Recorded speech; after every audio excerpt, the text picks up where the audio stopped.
திருச்சிற்றம்பலம். தென்னாருடைய சிவனே போற்றி, நாட்டவர்க்கும் இறைவா போற்றி, ஏகம்பத்துரையந்தாய் போற்றி, பாகம் வெண்ணொரு ஆனாய் போற்றி, காவாய் கனகத்திரளே போற்றி, கைலை மலையானே போற்றி போற்றி. நம் காலை அமர்வில் சிவப்பிரகாசமாக இந்த ஞான நூலில் 50 பாடல்கள் வரை நாம் சிந்தித்திருக்கிறோம்.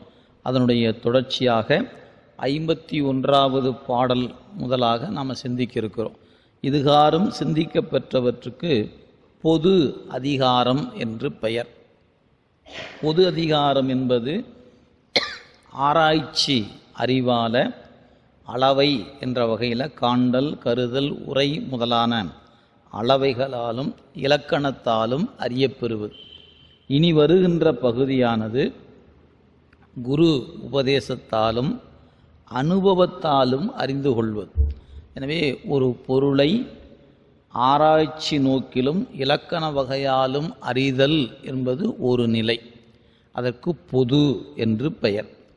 அதே பொருளை குரு உபதேசத்தின் வழியாக அறிதலும், அந்த பொருளை நோக்கிய சாதனை செய்தலும், சாதனையின் வழியாக அந்த பொருளை பெற்று அனுபவிக்கிற பயனை பெறுதலும் அப்படின்னு வைத்து கொண்டால், 2வது பகுதியாக சிவப்பிரகாசத்தினுடைய பொது உண்மை அப்படி 2 அதிகாரத்தில் உண்மை அதிகாரம் அப்படிங்கிற பகுதிக்கு நாம் இப்போ வரோம்.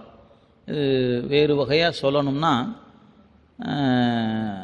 சிவஞான போதம் அப்படின்னு எடுத்துக்கொண்டிங்கன்னா முதல் 6 நூற்பாக்களில் என்னெல்லாம் சொல்லப்பட்டதோ அவையெல்லாம் இப்போ நம்ம 50 பாட்டுக்குள்ளே படித்ததாக வைத்து கொள்ளுங்க. பிறகு 7ஆம் நூற்பாவுக்குள்ளே வரும் பொழுது சாதனை என்கிற இயல் தொடங்குகிறது. சாதனை இயல் தொடங்கும் பொழுது சாதனைக்குரியது எது என்கிற கேள்வி இருக்கிறது. 3 பொருள்: பதி, பசு, பாசம்.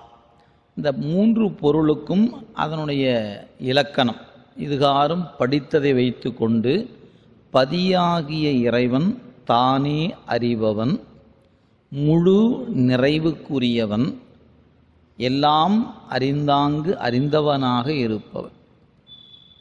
அடுத்தது பசு. இது குறைவுடையது, அறிவித்தால் அறிவது. 3வது பொருள் அது பாசம் என்று சொல்லப்பெறுவது அறிவில்லாதது.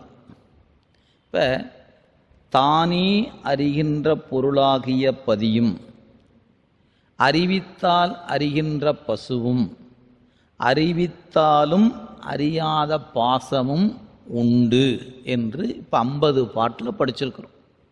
50 பாட்டில் என்ன படிச்சிருக்கிறோம் அப்படின்னு கேட்டால், 3 பொருள் இருக்கிறது. அதில் பதி என்பது இறைவன் ஒருவனே, உயிர்கள் என்பன பல எண்ணிறந்தன, அது 84 லட்ச யோனி பேதத்தில் பிறந்து உழலுகின்ற வகையில் கேவலம், சகலம், சுத்தம் என்கிற தன்மைகளெல்லாம் பெறக்கூடியதாக இருப்பது. அடுத்து ஆணவ மலம், மறைப்பை செய்வது. கண்ம மலம், அது பழவினை, நுகர்வினை, எதிர்வினை என்று 3ஆக இருப்பது. விதிகள் வேதாகம வழிபட்ட வழிகளை ஆற்றி வர அந்த வினைக்கு ஒரு கழிவு உண்டு அப்படின்னு சொல்லியிருக்கிறார். மாயை, அது சுத்த மாயை, அசுத்த மாயை, பிரகிருதி மாயை. 36 தத்துவமாக உடம்பாகவும் உலகாகவும் வரக்கூடியது. அப்படி வரும்போது அதுக்கு மாயேயம் என்று பெயர். எனவே இப்போ ஆணவம், கண்மம், மாயை, மாயேயம் அப்படி இதெல்லாம் சடப்பொருளாக இருக்கக்கூடியவை. இயங்குவதற்கு திருவருள் சக்தி இந்த சடத்தை இயக்கும் பொழுது திரோதான சக்தி என்ற வகையில் அந்த தத்துவ கூட்டமாகிய அவற்றையும் ஆணவம், கண்மம், மாயை என்கிற அந்த பொருளையும் இயக்குகிற சக்தியாக இருப்பதனால திருவருள் சக்தி திரோதான சக்தியாக நிற்கும். இப்போ இந்த திரோதானமாகிய மறைப்பு சக்தி இந்த உயிர்கள் பக்குவத்தை பெறுகிற வரையிலும் மறைப்பு சக்தியாகவும், பக்குவத்தை பெற்ற உயிர்களிடத்தில் அருள் சக்தியாகவும் நிற்கும். இந்த அருள் சக்தி ஆன்மாவை பக்குவப்படுத்தி, இந்த பக்குவப்படுத்தி முதல்ல ஏற்கனவே திரோதானம் செய்த பக்குவம் இருக்கிறது, அந்த பக்குவம் வேறு. அருள் சக்தியோடு கூடி நின்ற உயிர் திருவருள் வயப்பட்டு திருவருளின் உதவியால் நான் அறிந்தேன் என்பதையெல்லாம் விடுத்து திருவருளால் அறிந்து திருவருளை அறிந்து திருவருள் துணையோடு சிவமாகிய செம்பொருளை அறிந்து சிவத்தில் அழுந்தும் பொழுது தன்னை இழந்து நிற்கும். அப்படி இழந்து நிற்கக்கூடிய அந்த அனுபவம் இடையறாது பெறக்கூடிய சுகானந்தம் என்கின்ற ஆனந்தமாக நிற்கும். அந்த ஆனந்தத்தை பெறுவதற்கு பெயர்தான் முத்தி என்று பெயர். இதையெல்லாம் பெறுவதற்கு குரு வேண்டும், உபதேசம் வேண்டும். உபதேசத்தின் வழி சாதனை அமைந்து சாதனை வழியாகத்தான் இந்த பயனை பெற இயலும். இதுதான் எஞ்சி 50 பாட்டில் நம்ம பார்க்க போகிறோம். இதை நம்முடைய உமாபதி சிவனார் எப்படி கட்டமைத்து கொண்டார் நம்ம முன்னே பார்த்தோம். இந்த நூலை 100 விருத்தப்பாக்கல்ல பொது உண்மை என்று எடுத்துக்கொண்டு நான் சொல்ல போகிறேன், இன்னென்ன பொருளை பற்றி சொல்ல போகிறேன் அப்படின்னு எடுத்துக்கொண்டு சொல்லுகிற வண்ணமாக அமைய பெற்றிருப்பது. இப்போ நம்ம 102வது பக்கம் 51வது பாடல். அதிகாரம் உண்மை அதிகாரம் அப்படின்னு தலைப்பு கொடுத்துருக்கிறாங்க. பொருள் பாகுபாடு. இனி என்ன படிக்க போகிறோங்கிறது முன்கூட்டியே சொல்கிறார். இங்கிவை பொது இயம்பும் என்பர்கள் இதன் மேல் ஆன்மா தங்கிய 5 அவத்தை தன் உண்மை உணர்த்தும் தன்மை பொங்கொழி ஞான வாய்மை அதன் பயன் புனிதன் நாமம் அங்கதில் அணைந்தோர் தன்மை அறைகுவன் அருளினாலே. இதுகாரும் நான் என்ன சொல்லியிருக்கிறேன், இனி என்ன சொல்ல போகிறேன் அப்படின்னு இந்த பாட்டில் சொல்கிறார். அப்படி ஐயா உரை பாருங்க.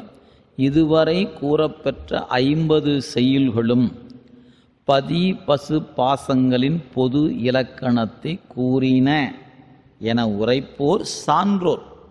நான் சொல்லலைங்க, பெரியவங்க சொல்லியிருக்கிறாங்க. சரி, அப்போ நாம் இதுவரைக்கும் படித்ததெல்லாம் இறைவன் உண்டு, பாசம் உண்டு, பசு உண்டு. இந்த உண்டு என்பதை வச்சு படித்ததெல்லாமே அங்கே இலக்கணத்தில் வகையால் அமைஞ்சு போச்சு. இதன் மேல் இனி வருகின்ற 52வது பாட்டிலிருந்து இதன் மேல் 50 செய்யுள்களில் என்னென்னலாம் நான் சொல்ல போகிறேன் அப்படின்னு கேட்டால், ஆன்மா, ஆன்மை இலக்கணம், அவ்வான்மா பொருந்திய 5 அவத்தைகளின் உண்மை இயல்பு. எனவே ஆன்மாவினுடைய உண்மை இயல்பு. அப்போ முதல்ல ஆன்மான்னு ஒன்று சொல்கிறாரு. அந்த ஆன்மாவை பற்றி சொன்ன ஆன்மை இலக்கணம் சொன்னவர் ஆன்மா படுகிற 5 அவத்தைகளுடைய உண்மை இயல்பை சொல்ல போகிறார். அவத்தைன்னு இங்கே எடுத்து தனியாக காட்டுறாருங்க. நாம் முன்னையே படிச்சிருக்கிறோங்கிறதையும் நினைவிற்கொள்ளணும். இறைவன் கலை முதலிய தத்துவங்களை கூட்டி ஆன்மாவுக்கு ஞானத்தை உணர்த்தும் தன்மை. அவன் என்ன செய்ய போகிறான் அப்படின்னு கேட்டால், உணர்த்தும் தன்மை. நான் முன்ன சொன்ன மாதிரி தான். ஆன்மா என்பது அறிவிக்க அறிவது, தத்துவ கூட்டம் என்பது அறிவே இல்லாதது. அறிவே இல்லாத தத்துவ கூட்டமாகிய உடம்போடு அறிவித்தால் அறிகின்ற ஆன்மாவை சேர்த்துனா இந்த ஆன்மா தானா அறியுமா? நமக்கு அந்த கேள்விக்கு பதில் தேர்ந்தீங்கன்னாவே தெரிஞ்சிடும். இப்போ உடம்பு அறிவில்லாதது. இந்த உடம்போடு கூடுகிற உயிரோ அறிவித்தாத்தான் அறியும். அறிவித்தால் அறிகின்ற உயிரை அறிவே இல்லாத உடம்போடு கூட்டி வைத்து விட்டால் இந்த உயிர் தானா அறிகிறதுன்னு நினச்சிட்டு இருக்கிறான். எப்படி அறியும்? நீங்கள் அதனுடைய அடிப்படை இலக்கணத்தை ரெண்டையும் சிந்தித்து பாருங்கள். ஆன்மாவுக்கு சார்ந்ததின் வண்ணமாதல்னு பேர். இது எதனோடு கூடுகிறதோ அதுவாக ஆறும். அப்போ சடமாகிய பாசத்தோடு கூடுச்சுன்னா என்ன ஆயிரும்? சடமாகி போயிடும். தன் அறிவை ஏற்கனவே அது இழந்துதான் கிடக்குது. இன்னும் கொண்டாந்து தத்துவ கூட்டத்தோடு கூட்டினீங்கன்னா அது என்னவா நிற்க போகுது? பாச கூட்டத்தில் தின்று மயங்கி கிடக்குமே அன்றி தெளிவை நோக்கி வாராது. அப்போ அந்த தத்துவ கூட்டம் சடமாறுது.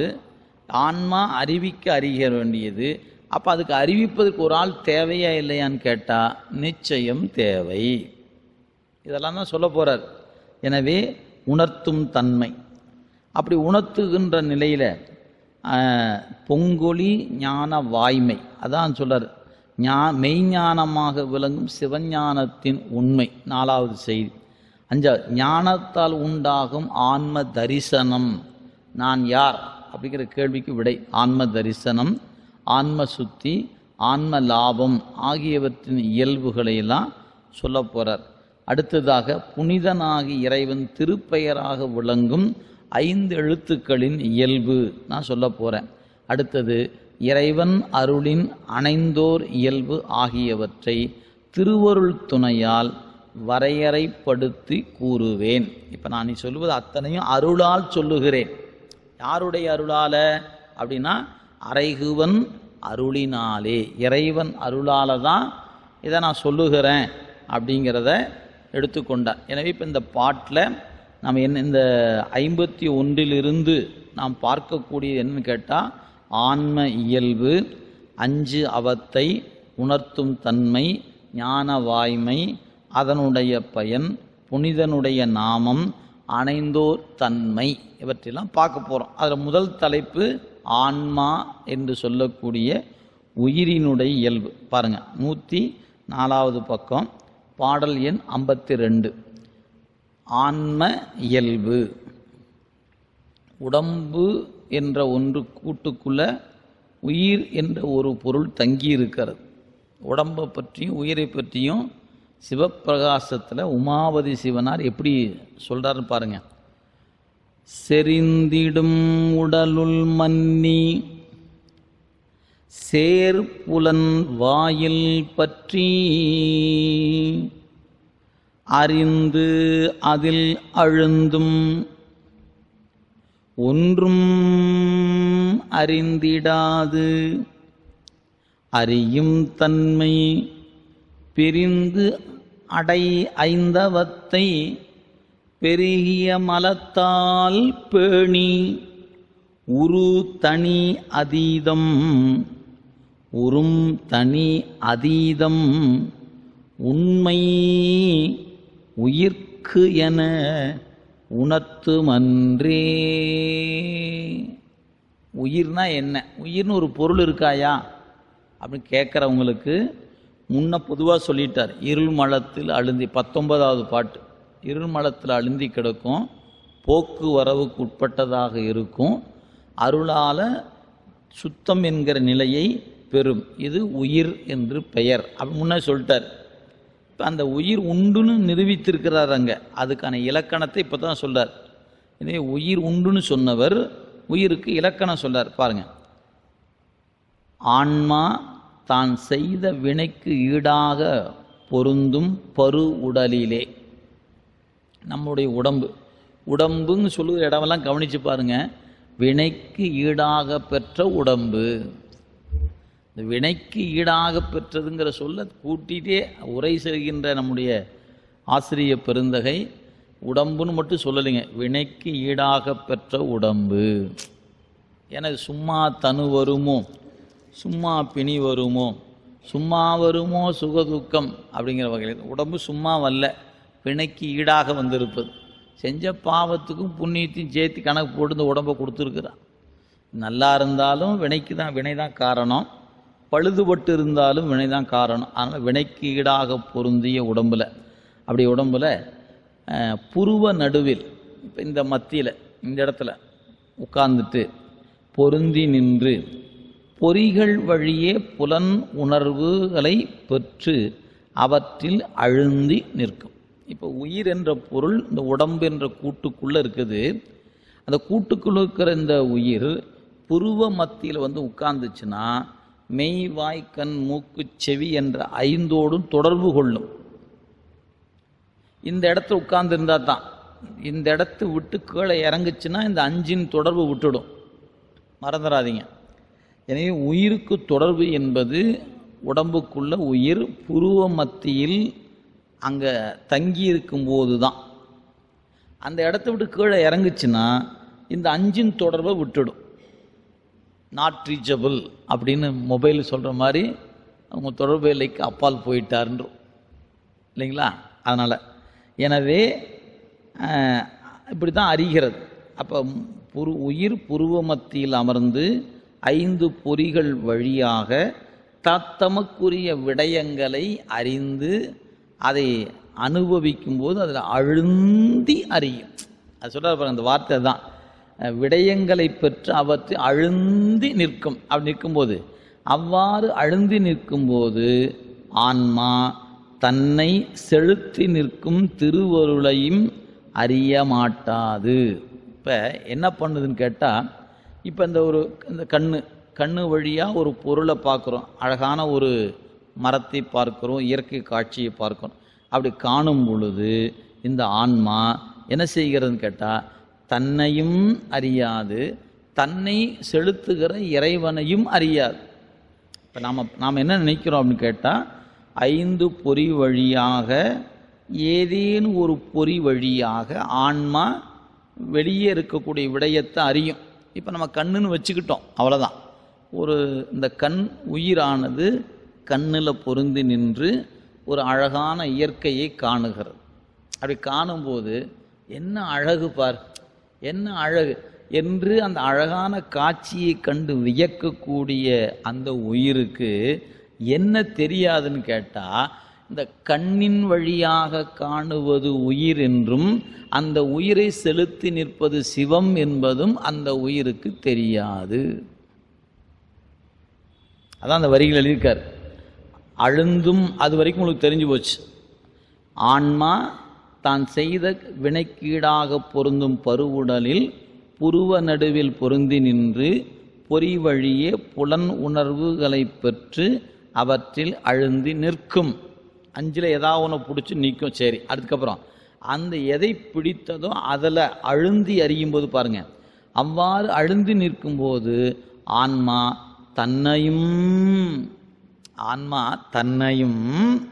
தன்னை செலுத்தி நிற்கும் திருவருளையும் அறிய மாட்டாது.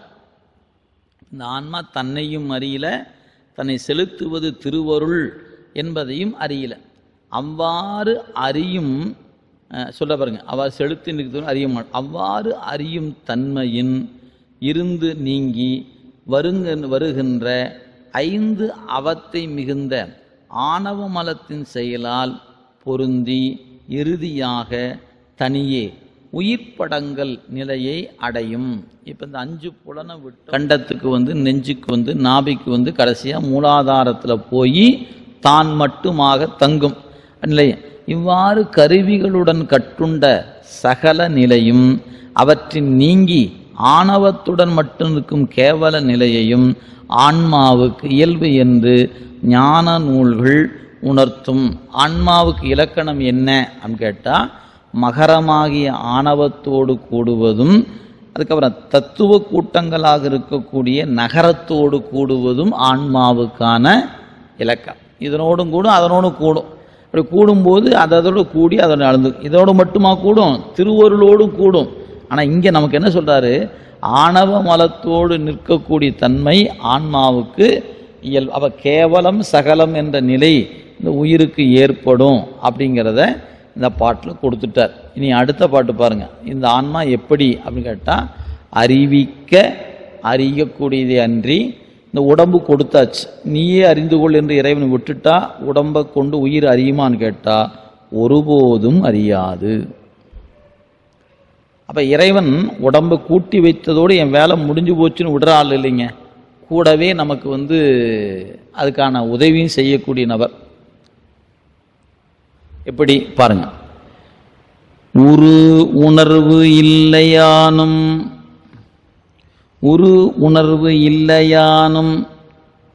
ஓரோர் புலன்களாக மருவி நின்று அறிதலானும் மனாதிகள் தம்மில் மன்னி தருபயன் நுகர்தலாலும் உயிர் சடம் ஆதலாலும் அருவினை உடலுள் ஆவி அறிவினால் அறியுமன்றே.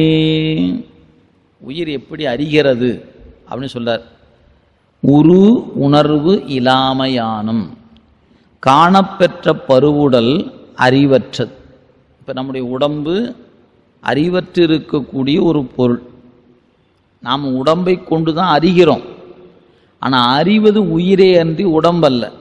நீங்கள் ரொம்ப உடம்புக்கு அறிவு இருக்குதா உயிருக்கு அறிவான்னு கேட்டால் உயிருக்குத்தான் அறிவு. உயிரினுடைய அறிவுக்கு வளர்ச்சிக்கு துணையாக இருப்பது தான் உடம்பே ஒழிய உடம்பே அறிந்து கொள்ளும் அப்படிங்கிறது கிடையாது. ஏன்னா உடம்பு என்பது சடம். எனவே உயிர் தான் அறியும் பொருள்.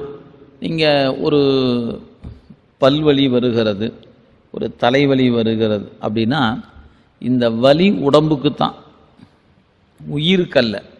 ஆனால் வலியை உணர்வது உடம்பா உயிரான்னு கேட்டால் உயிர் தான் உணரும், உடம்புக்கு தெரியாது.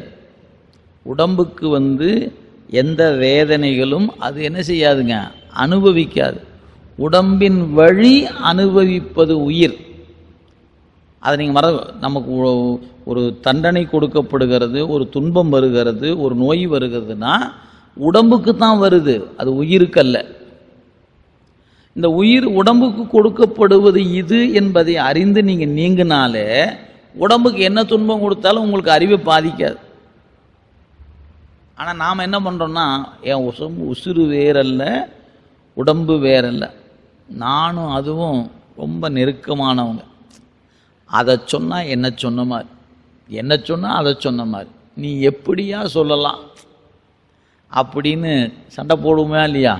அந்த மாதிரி நெருக்கம் இந்த ரெண்டு பொருளுக்கும். எனவே உடம்புக்கு தருகிற ஒவ்வொன்றையும் உயிர் தனக்கு தருவதாக நினைக்கிறது. அப்போ இந்த உடம்பும் உயிரும் வேறு வேறு பொருள் என்று அறிய வேண்டுமே. எப்படி அறிவது? அதுக்கு இந்த மாதிரி வகுப்புக்கு வந்தால் தான் தெரியும், இல்லைன்னா நமக்கு தெரியாது. உடம்பும் உசுரும் ஒன்று தான் நினச்சிட்டு இருப்போம். எனவே உரு உணர்வு இலாமையானும், நீங்கள் உடம்பு தான் உணர்வை அறிவு உடையதாக இருக்குது அப்படின்னு நீங்கள் நினச்சிட்டு இருக்கிறீங்க. இல்லை, கண் காணுகிறது, செவி கேட்கிறது அப்படின்னா இந்த உடம்புக்குள்ள உயிர் என்ற ஒரு பொருள் தங்கி இருந்தால் தான் கண் காணும், செவி கேட்கும். உயிர் உறக்கத்துக்கு போயிட்டாலோ அல்லது உடம்பை விட்டு பிரிந்தாலோ கண்ணோ செவியோ செயல்படுவது இல்லை. இதுதான் நீங்கள் சொன்னீங்க, ஞானேந்திரியம் இல்லை, அறிகருவி தானே. அப்போ கண் இருக்குது இல்லை, பார்க்க வேண்டியதானே, காது இருக்குது கேட்க வேண்டியதானே அப்படின்னு கேட்டால், காண்பதற்கும் கேட்பதற்கும் உரியதாகிய உயிர் அந்த உடம்பை விட்டு பிரிந்து நிற்குது. அப்போ இந்த உடம்பு அப்படின்னு எடுத்துக்கிட்டால் அது அறிவில்லாதது. அறிவில்லாது இருக்கிற இந்த உடம்பு வழியாகத்தான் உயிருக்கு அறிவு கொடுக்கப்படுது. இவ்வளோதாங்க விஷயம். அதான் சொல்லார். எனவே அந்த உரை பார்த்து கொள்ளுங்க. காணப்பெற்ற பருவுடல், தூல உடம்பு அறிவற்றது, சடம். ஆதலால் அகுது அறியாது. அதான் பாட்டில் உரு உணர்வு இலாமையானும், உடம்பு என்பது உணர்வில்லாத சடப்பொருள் என்பதாலும். ரெண்டாவது செய்தி, ஓரோர் புலன்களாக மருவி நின்று அறிதலாலும். இப்போ கண், காது, மூக்கு, வாய், மெய், இந்த கருவிகள்லாம் ஒன்று தனித்தனியாக செயல்படும். ஒன்றின் வேலையை இன்னொன்று செய்யாது. ஒன்றுக்கு ஒரு வேலை தான் தெரியும், அந்த ஒன்றின் வேலையை இன்னொன்று செய்யாதுங்க. அதான் சொல்கிறார். அப்படி ஐயாவுடைய உரையை பாருங்கள், எப்படி பண்ணும் அப்படின்னு கேட்டால், ஐம்பொறிகள் ஒவ்வொரு புலன்களை பற்றி நின்று அறியும். கண்ணுனா உருவத்தை தான் அறியும், செவினா ஓசையைத்தான் கேட்கும். இப்போ உதாரணத்துக்கு நான் காலையிலிருந்து கேட்டு கேட்டு காது வலிக்குது, எனக்காக கொஞ்சம் கண்ணே நீ கொஞ்சம் கேளு அப்படின்னு செவியின் வேலையை கண்ணு செய்யுமா? செய்யாது. பிடிச்ச படமாக போடுறான், என்ன பண்ணுறது, அப்படி கண் எரிச்சலாக இருக்குது. அதனால் இந்த கண்ணு காதை பார்த்து, ப்ளீஸ் எனக்காக கொஞ்சம் படத்தை கொஞ்சம் பாரேன், நான் கொஞ்சம் ரெஸ்ட் எடுத்துகிட்டு வந்து பார்த்துக்க அப்படின்னு கண்ணு வேலையை காது செய்யுமான்னு கேட்டால் செய்யாது. அப்போ ஏன்னு கேட்டால் இவை எதுவுமே அறிவுடையவை அல்ல. இப்போ இந்த ஒலிபெருக்கியின் வேலையை இந்த ஒலிபெருக்கி தான் செய்யும். இதுக்குள்ள அதுக்குரிய என்ன உண்டோ அது இதில் உள்ளே கொடுத்துருக்குறாங்க. இதை பிடிக்கிற வேலைன்னா இந்த பிடிக்கிற வேலை தான் இது செய்யும். இந்த பிடிப்பதை தாங்குவது எதுவோ அந்த தாங்குற வேலையை தான் செய்யும். இதுக்கு மேலே வேறு வேலை தெரியுமானா அதுக்கு வேறு வேலை தெரியாது. இது தானாக ஆன் ஆகும், தானாக ஆஃப் ஆகும்னா இன்னும் கொஞ்சம் டெக்னாலஜி வளர்ந்துச்சுன்னா சென்சார் கொடுத்துட்டா ஒரு ஆள் வந்து பக்கத்தில் உட்கார்ந்தாருன்னா ஆன் ஆகும், விலகி போனால் ஆஃப் ஆகும் அப்படின்னு பண்ணலாம். ஆனால் அது ஒரு நபர் வருவதும் போவதும் என்பது அவர் அறிவுடையவர் தானே வந்து போகணும். எனவே இந்த ஒன்னொன்றுக்குமான வேலையை அந்த வேலையை அதுதான் செய்யும் ஒழிய இன்னொரு பொருள் செய்யாது.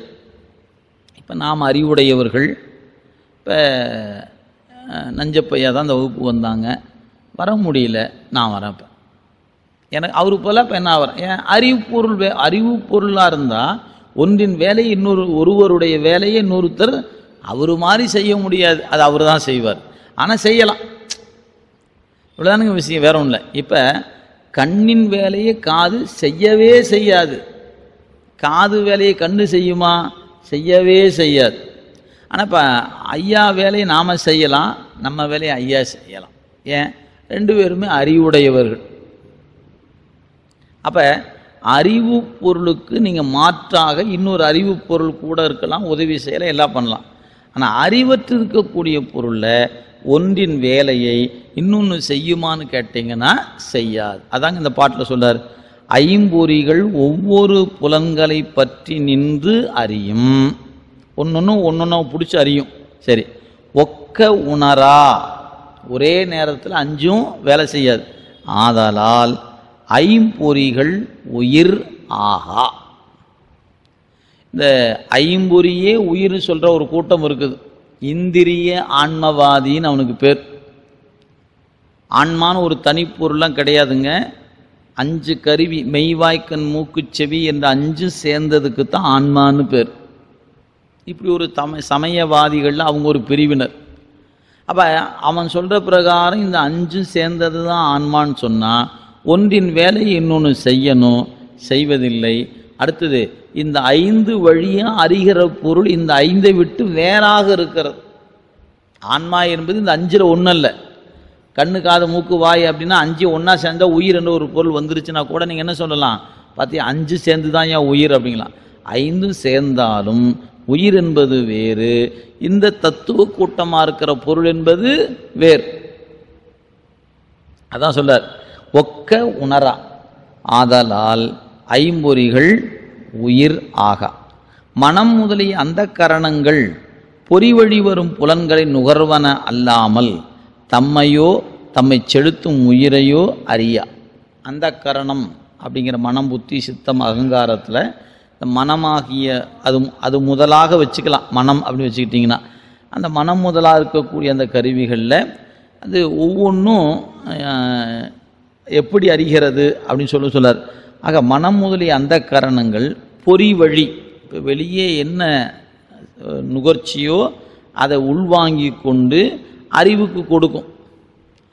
ஒரு உருவத்தை பார்த்தீங்கன்னா அது என்ன உருவம், இது இன்னது, இத்தகையது என்று செய்திகளை வாங்கி கண் என்ன பண்ணும், உயிருக்கு கொடுக்கும். அப்படி கொடுக்குற அந்த செய்தியை உயிர் வாங்கி கொண்டு வைத்துக்கொள்ளும். வைத்துக்கொள்ளும் பொழுது மனம், அதுக்கு உள்ளே இருக்கக்கூடிய புத்தி, மனம் புத்தி சித்தம் அகங்காரம் போன்ற கருவிகள்லாம் இதுக்கு துணை செய்யும். அப்படி துணை சேர்ந்து புத்தி தத்துவத்தில் போய் இதெல்லாம் ஸ்டோரேஜ் ஆகிடும். அதான் சொல்றார், எனவே மனம் முதலிய அந்த கரணங்கள் பொறி வழி வரும் புலன்களை நுகர்வன அல்லாமல் தம்மையோ தம்மை செலுத்தும் உயிரையோ அறியா. இந்த அந்த கரணமாக இருக்கக்கூடிய நாளும் தான் மனம் என்றோ தான் புத்தி என்றோ தான் சித்தம் என்றோ அது அறியாது. ஆனால் அதுக்கு ஒரு வேலை உண்டு, அந்த வேலையை மட்டும்தான் அது செய்யும், எல்லா வேலையும் அது செய்யாது அப்படிங்கிறார். எனவே தம்மையோ தன்னை செலுத்துகிற உயிரையோ அது அறிவதில்லை. எனவே அந்த கரணங்கள் உயிர் ஆகா, உயிர் வழி பிராணவாயு அறிவற்றது. ஆதலின் உயிர் ஆகாது. நீங்குதற்கரிய வினைக்கு ஈடாக எடுத்த தூல தேகத்தில் நிலை பெற்ற ஆன்மா சிவன் உணர்த்த உணரும். அப்போ உயிர் எப்படி உணரும்னு கேட்டால் இறைவன் உணர்த்த உணருமே அன்றி தானே உணரக்கூடியது அல்ல அப்படிங்கிறத எடுத்துக்கொண்டு இருக்கிறாருங்க. இதில் ஏன் இத்தனை செய்தி சொல்லணும் அப்படிங்கிறதுக்கு கொஞ்சம் கஷ்டம்தான். சாப்பாட்டை வேற போட்டுட்டாங்க, மயக்கமாக வேற இருக்குது, என்ன பண்ணுறதுன்னு தெரியல.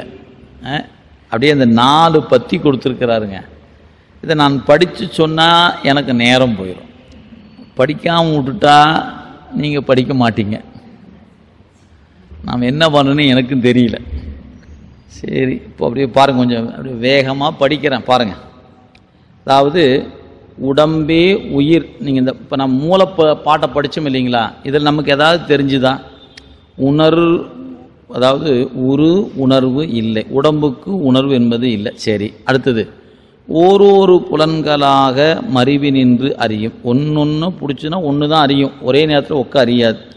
அடுத்து மனாதிகள் தம்மில் மன்னி தருபய நுகரும். மனம் முதலானவற்றோடு சேர்ந்து இந்த ஐம்பொறிகள் என்ன கொடுக்குதோ அதை வாங்கி கொண்டு அறியும்.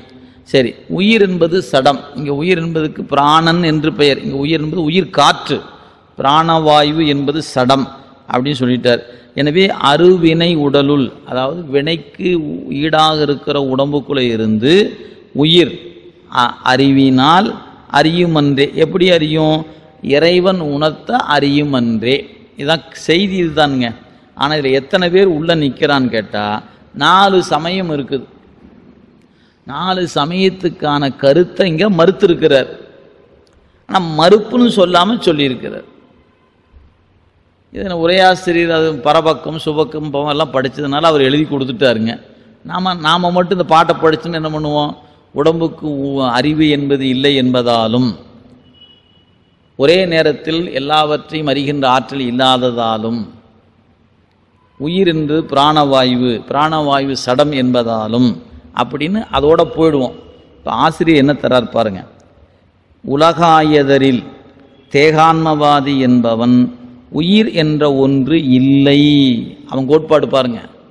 நாம் ஒன்று படித்தோம், இன்பம் 50வது பாட்டில் அறிவையர் முத்தி அப்படிங்கிறது அந்த உலகாயதன் அப்படிங்கிற சமயத்தினுடைய கோட்பாடு.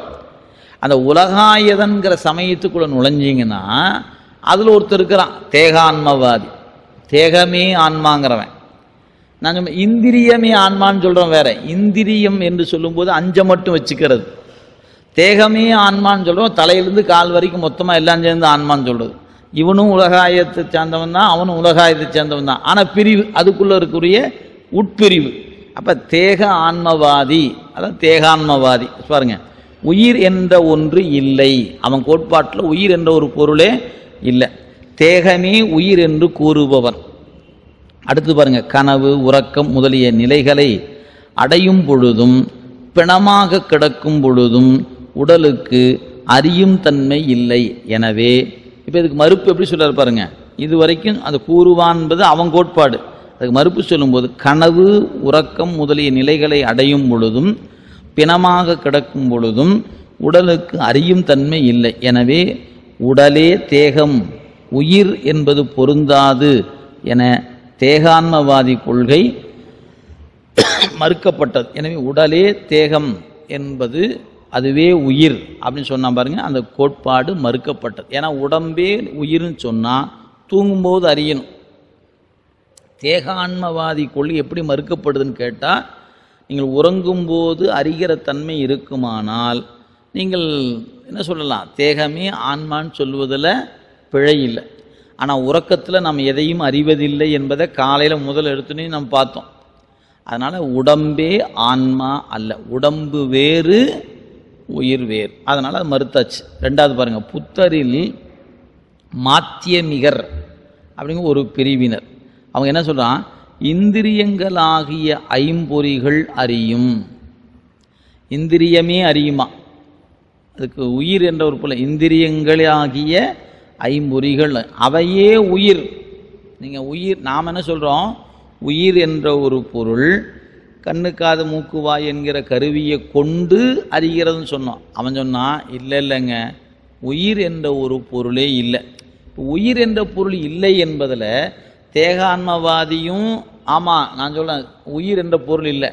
அப்போ நீ என்ன உடம்பே உயிர்னா அவன் சொன்னான் இல்லைங்க, உடம்பு எப்படிங்க உயிர் ஆகும், 5 பொறி தாங்க உயிர்னா. 2 பேர்த்துக்கு சின்ன வித்தியாசம். ஆனால் 2 பேருமே தேகத்தை அடிப்படையாக கொண்டவங்க தான். ரெண்டு பேரும் உயிர் என்ற ஒரு பொருளை ஏற்றுக்காதவங்க. உயிர் என்ற பொருளை ஏற்றுக்காதவங்கிற பட்டியலில் ரெண்டு பேரும் ஒன்று. ஆனால் உயிர் எதிரான்னு கேட்டால் இவன் உடம்பே உயிர்னா அவன் ஐம்பொறி தான் உயிர்னு சொன்னான். இவ்வளோதாங்க வித்தியாசம் பாருங்கள். எனவே இந்திரியங்களாகிய ஐம்பொறிகள் அறியும், அவையே உயிர் என்பது அவருடைய கொள்கை. ஆதலால் இந்திரிய ஆன்மவாதி என்று பெயர். கண் செவி முதலிய இந்திரியங்கள் ஒவ்வொன்றும் தமக்குரிய தொழிலை செய்வதன்றி ஒன்று செய்யும் தொழிலை ஒன்று செய்யாது.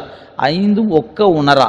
இந்திரியங்கள் ஐந்தையும் கொண்டு அறிவது இவற்றின் வேறாகிய ஆன்மா என்று அவர் கொள்கை மறுக்கப்பட்டது. எனவே இந்திரியமே ஆன்மாங்கிறது மறுத்துட்டாச்சு. இனி மூணாவது, புறச்சமயத்தவருள் மாயாவாதி.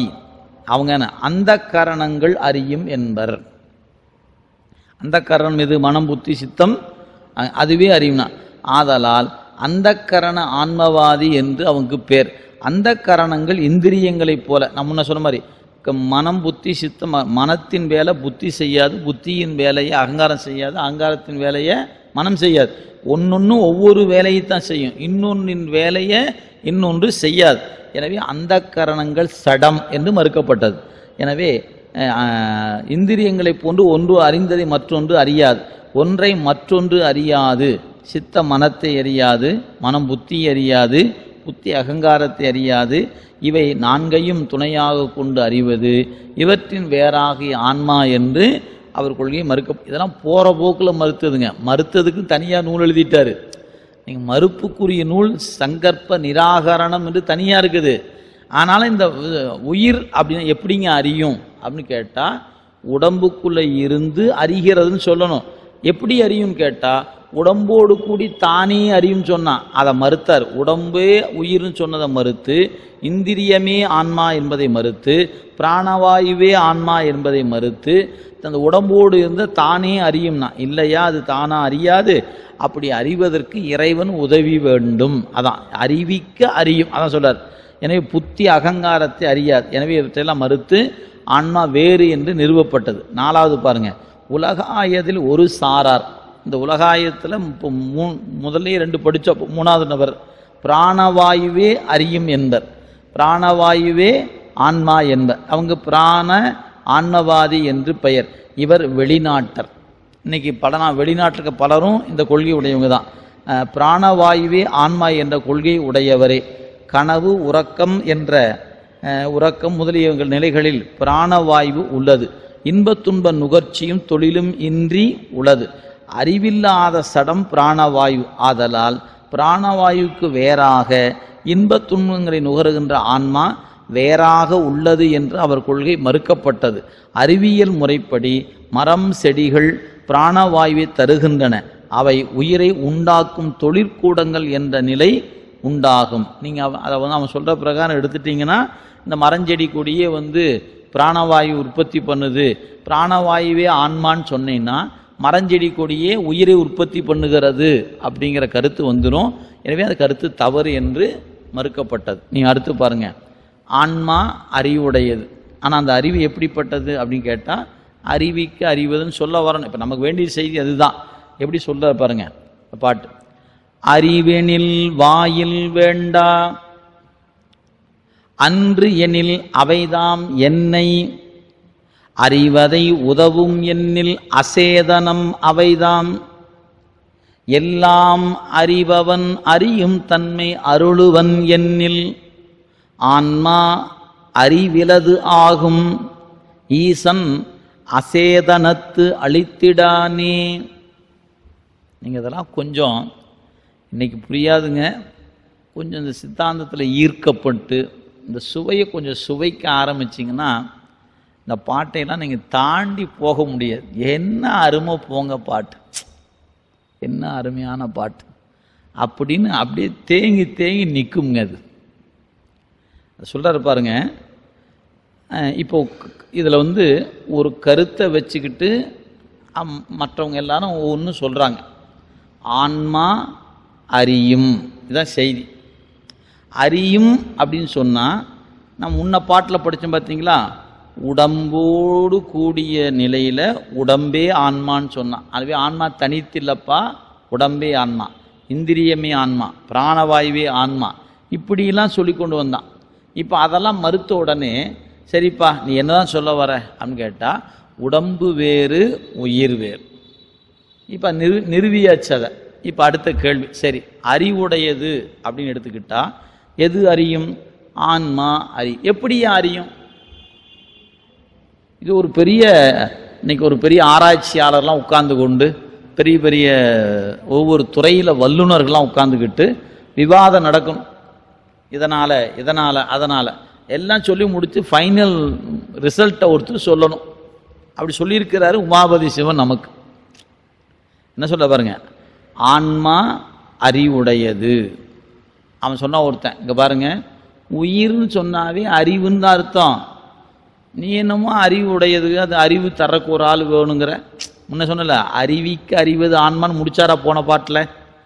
இறைவன் அறிவிக்க உயிர் அறியும். கடைசி வரி பாருங்க அந்த போன பாட்டில், ஆவி அறிவினால் அறியும் அன்றே. ஆவினா உயிர், அறிவு என்று அந்த இடத்துக்கு சொல்லப்பட்டது சிவம். அல்லது ஐயாவுடைய உரையில் கடைசி வரி பாருங்க, தூல தேகத்தில் நிலை பெற்ற ஆன்மா சிவன் உணர்த்த உணரும். அப்ப அந்த இடத்துக்கு அறிவு அப்படின்னு சொல்லப்பட்டது சிவத்தை, ஆவி என்று சொல்லப்பட்டது ஆன்மாவை. ஆன்மா எப்படி அறியும்? சிவன் உணர்த்த அறியும். இதான் செய்தி, நமக்கு வேண்டியது அதுதான். அப்படி சொன்ன உடனே ஒருத்தர் சொன்ன, இங்க பாரியா சிவன் உணர்த்த உணரும்னு எதுக்கு சொல்ற? உயிருக்கு அறிவு இருக்குது, அதுவே அறியும் அப்படின்னு ஒருத்தன் சொன்னானுங்க.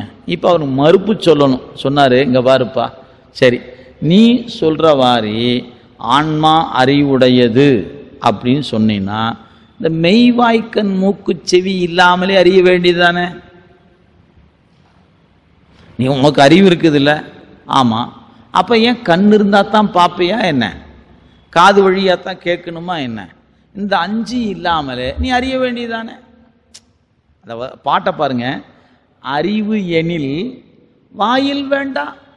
உனக்கு எது இந்த 5 வாயில்? இந்த கண்ணு காது மூக்கெல்லாம் உனக்கு எதுக்கு? நீ தான் அறிவான ஆள் தானே? ஆமா, அறிவான ஆளா தான் நீ அறிஞ்சிக்க வேண்டியதானே. உனக்கு எதுக்கு இந்த தத்துவ கூட்டம்? அப்படியே உரை பாருங்க, ஆன்மா தானாக அனைத்தையும் அறியும் இயல்புடையது என்பதாம். அப்படிங்கிற வகையில் அனைத்தையும் தானே அறியும் இயல்புடையது என்றால் இந்திரியங்கள் வேண்டியது இல்லை. இறைவன் பார்த்தீங்களா, கேளாதே எல்லாம் கேட்டான். திருவாசகம். அவன் எப்படின்னா, காதே இல்லைங்க ஆனால் கேட்குதுங்க அவனுக்கு. நமக்கு காது இருந்தே கேட்க மாட்டேங்குது. என்னத்தை கொடுமை சொல்லுது? காதை வச்சுக்கிட்டு நமக்கு கேட்க மாட்டேங்குது, கண் இருந்துட்டு பார்க்க முடியல. நம்ம நிலைமை இப்படி கிடக்குது. அவன் கண்ணு காது மூக்கு வாய் ஒன்றுமே இல்லைங்க, பார்க்கறான் கேட்குறான் எல்லாத்தையும் பதிவு செய்கிறான். என்னையா இந்த சாமி இப்படி இருக்குது? அப்போ அதுதான் அவனுடைய இயல்பு. நமக்கு இயல்பு என்ன அப்படின்னா, இப்போ நம்மளை பற்றி தானே படிக்கிறோம். எனவே அறிவு உயிர் தானே அறியும் எனில் வாயில் வேண்டாம். அப்போ அதுக்கு உரை என்ன சொல்றாரு? ஆன்மா தானாக அனைத்தையும் அறியும் இயல்புடையது என்றால் இந்திரியங்கள் வேண்டுவது இல்லை. உனக்கு இந்த 5 பேர், இந்த 5 துணை வேண்டாம், நீயே அறிஞ்சிக்கலாம். ஓ அப்படி சொல்ல வரீங்களோ? சரி, இப்படி வச்சுக்கலாம். எப்படி? இந்த 5 சேர்ந்து தான் ஆன்மாவுக்கு அறிவு கொடுக்குதுன்னு வச்சுக்கலாமா? அப்படின்னு வச்சுக்கிட்டீங்கன்னா உன்னை தெரிஞ்சுக்க, இந்த மெய்வாய்க்கண் மூக்கு செவி என்பது சடம், அதுவே அறிவில்லாதது. அது எங்கேயா உனக்கு அறிவை கொடுக்கும்? ஓ அப்படிங்கிறீங்களா? சரி, இது எப்படா சமாளிக்குது? அடுத்த கேள்வி வந்துச்சா இல்லையா? பாருங்க, உரை படிங்க. ஆன்மா அறியும் தன்மை அற்றது எனில் அத்தகைய ஆன்மாவுக்கு இந்திரியங்கள் எதற்கு என்ற வினா எழும். ஆன்மா அறிவுடையதுன்னு சொன்னா இந்திரியம் எதுக்கியான்னு கேள்வி. ஆன்மாவுக்கு அறிவு இல்லைன்னு சொன்னா அறிவில்லாத ஆன்மாவுக்கு இந்திரியத்தை கூட்டி வச்சு என்னையே ஆக போகுது? பாருங்க, ஆன்மா அறியும் தன்மை அற்றது எனில் அத்தகைய ஆன்மாவுக்கு இந்திரியங்கள் எதற்கு என்ற வினா எழும். இப்போ அறிவுடையதுன்னு சொன்னாலும் நாம் குறுக்கு கேள்வி கேட்குறோம். அறிவில்லைன்னு வச்சுக்கலாங்கன்னு சொன்னா, அறிவில்லாத ஆன்மாவுக்கு கண்ணு காது மூக்கெல்லாம் எதுக்கு?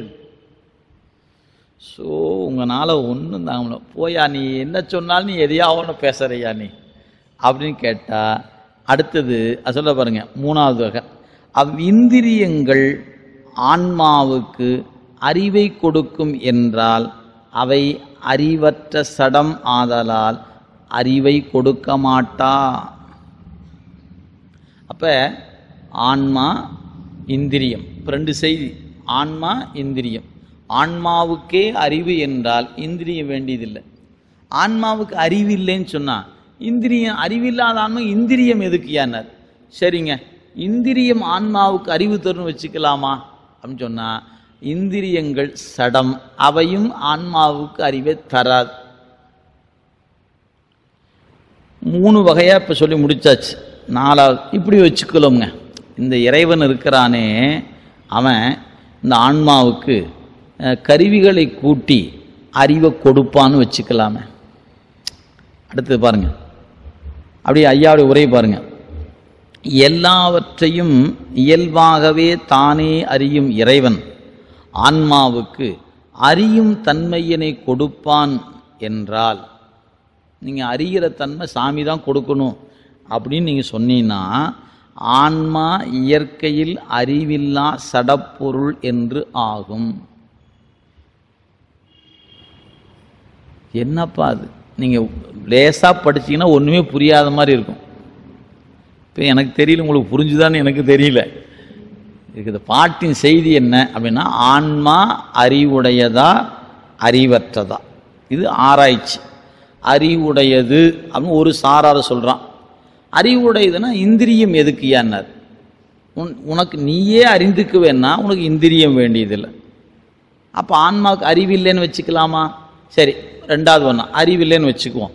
அப்போ இந்திரியம் கூட்டுனா இந்திரியத்தின் வழி அறியும் சொன்னா, இப்போ அறிவை தருவது இந்திரியமா அப்படின்னு கேள்வி. இந்திரியம் ஆன்மாவுக்கு அறிவை தருதுன்னு வச்சுக்கலாமான்னு சொன்ன வந்தா, அப்போ என்ன ஆகுது? அறிவற்று இருக்கிற இந்த ஆன்மாவுக்கு இந்திரியத்தினால பயன் இல்லை. நீங்கள் கண்ணுக்காத மூக்கு இருந்து பிரயோஜனம் இல்லை.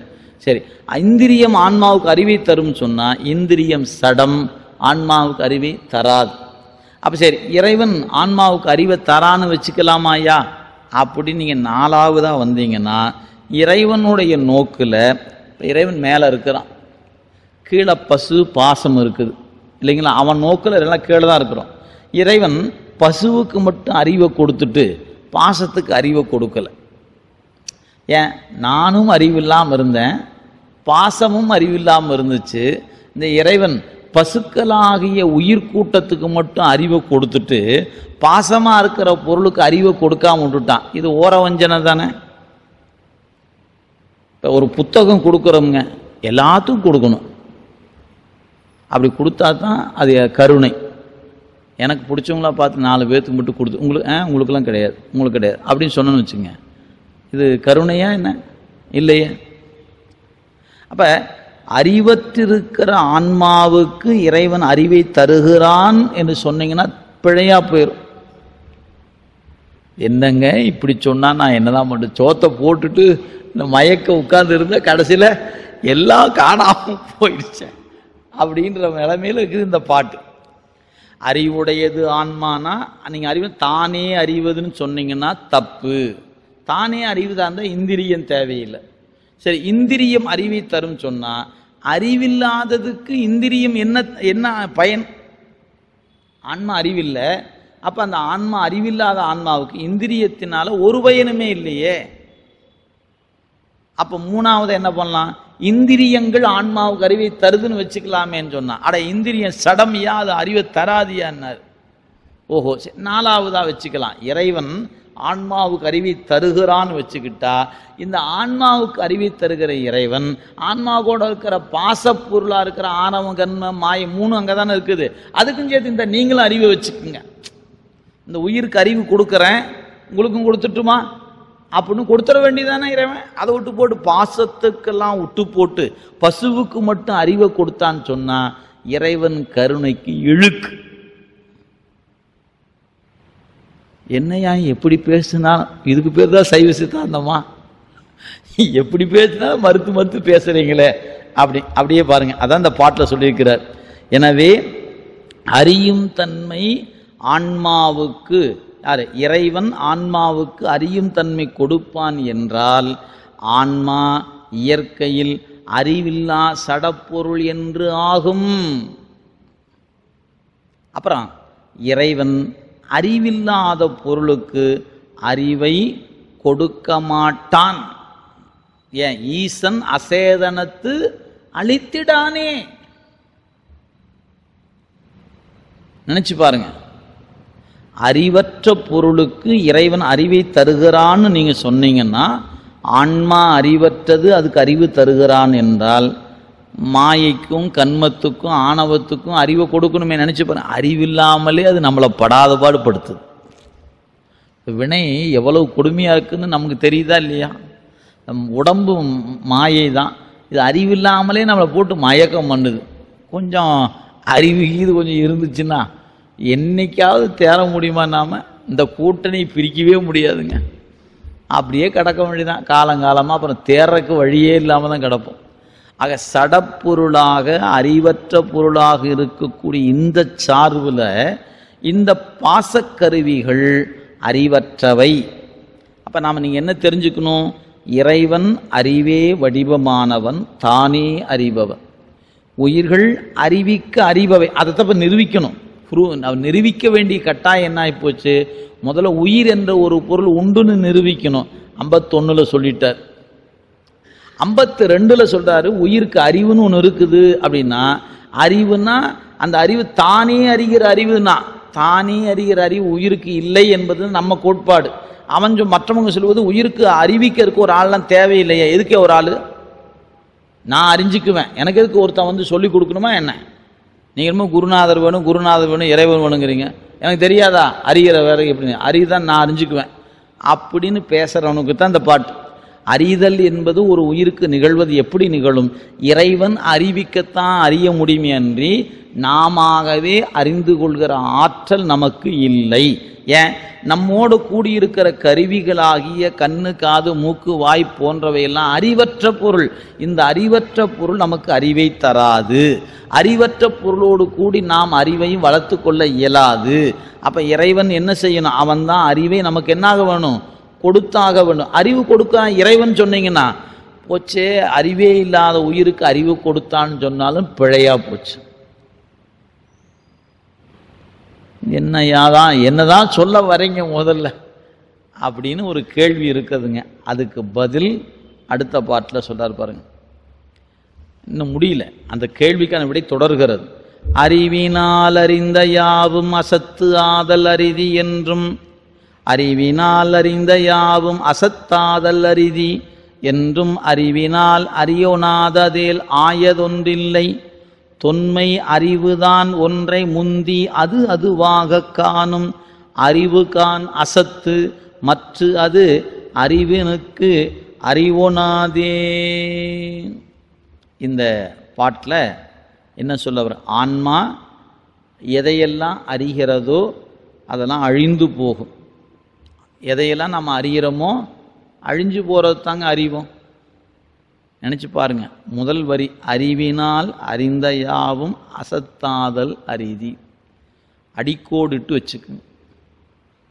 என் அறிவு, என் கண்ணு, என் காது, என் மூக்கு, என் வாய், என் மெய் என்று நீங்கள் எதையெல்லாம் அறிகிறீர்களோ அவையெல்லாம் அழிந்து போகும். அப்ப அறிகிற பொருள் அழிவில்லாது இருக்கணும்னா என்ன வேணும் அப்படின்னு கேட்டா, திருவருளால் அறிந்தால்தான் அழியாத பொருளை அறிவோம். என் அறிவுன்னு கொண்டு கண்ணு காது மூக்கு வாய் கொண்டு அறிகிற அத்தனையும் அழிந்து போகின்ற பொருளாக இருக்குமே அன்றி நிலையான பொருளாக இருக்காது. அப்படி ஐயா உரை பாருங்க. ஆன்ம அறிவால் சுட்டி அறியப்பட்ட பொருள்கள் எல்லாம் நிலையில்லா பொருள்களாய் அழிந்து போவன என அறிவாயாக. சிவப்பிரகாச நூலில் இன்றியமையாத வரிகளில் ஒரு வரி இந்த வரி. நிறைய வரிகள் இருக்குதுங்க, அதில் இது ஒன்று. எனவே நாம் எதையுமே சுட்டித்தாங்க அறிகிறோம். இது என்ன? இது திருநீற்றுப்பை. இது என்ன? ஒலிபெருக்கி. அது என்ன? அது என்ன? அப்போ நம்ம அறிவது எப்படி? இது என்ன, அது என்ன? இது அதுன்னு வரும்போதே சுட்டு. அப்போ ஒன்றொன்றையும் சுட்டித்தான் அறிகிறோம் நாம். நீங்கள் அப்போ நினைக்கும் போதே சுட்டி அறியப்படுவன அனைத்தும் அழியும், அதெல்லாம் நிலையில்லாது. எனவே தான் உயிர் என்ற ஒரு பொருளை சுட்ட முடியல நம்மனால. டாக்டர் ஸ்கேன் பண்ணி பார்த்து இதை பற்றியா உசுறு இருக்குது பாரு அப்படின்னு காட்டுவாரா என்ன? உயிர் என்ற பொருளை காட்ட முடியாது. உடம்புல உயிர் தங்கி இருக்கிறதுக்கான சிம்டம்ஸ் தான் காட்டுவார். இந்த பாருங்க, நாடி துடிப்பு இருக்குது, உடம்புல சூடு இருக்குது, காற்று போயிட்டு வந்துட்டு இருக்குது. அப்போ இந்த உடம்புல உயிர் என்ற ஒரு பொருள் தங்கி இருக்கிறதுங்க, அவ்வளோதான். இப்போ இந்த உயிர் என்ற ஒரு பொருள் இந்த கூட்டை விட்டு கிளம்பிருச்சுன்னு வச்சுக்கோங்களேன், அவர் உடம்பை விட்டு உயிர் பிரிந்ததுன்னா எழுதி கொடுப்பாரு சர்டிஃபிகேட்டு. மருத்துவர்கிட்ட யாராவது இறப்பு சான்றிதழ் வாங்கியிருந்தீங்கன்னா, யாராவது தாத்தா பாட்டிக்கு வாங்கியிருந்தா ஒரு முறை போய் இதை படித்து பாருங்க. இறந்து விட்டார் அப்படின்னா எப்படி? அவருடைய உடம்பில் இருக்கக்கூடிய கருவிகள் செயல் ஒழிந்து விட்டன. உசுறு போயிருச்சுன்னு கேட்டால் உசுறு நீ பார்த்தியான்னு கேட்பான். உசுறு ஒன்று இருந்துச்சு, அது போயிடுச்சு அப்படின்னா டாக்டர் எந்த வழியா போச்சு? ஆனால் உயிர் என்ற ஒரு பொருளை அவங்க வார்த்தையில் எழுத மாட்டாங்க.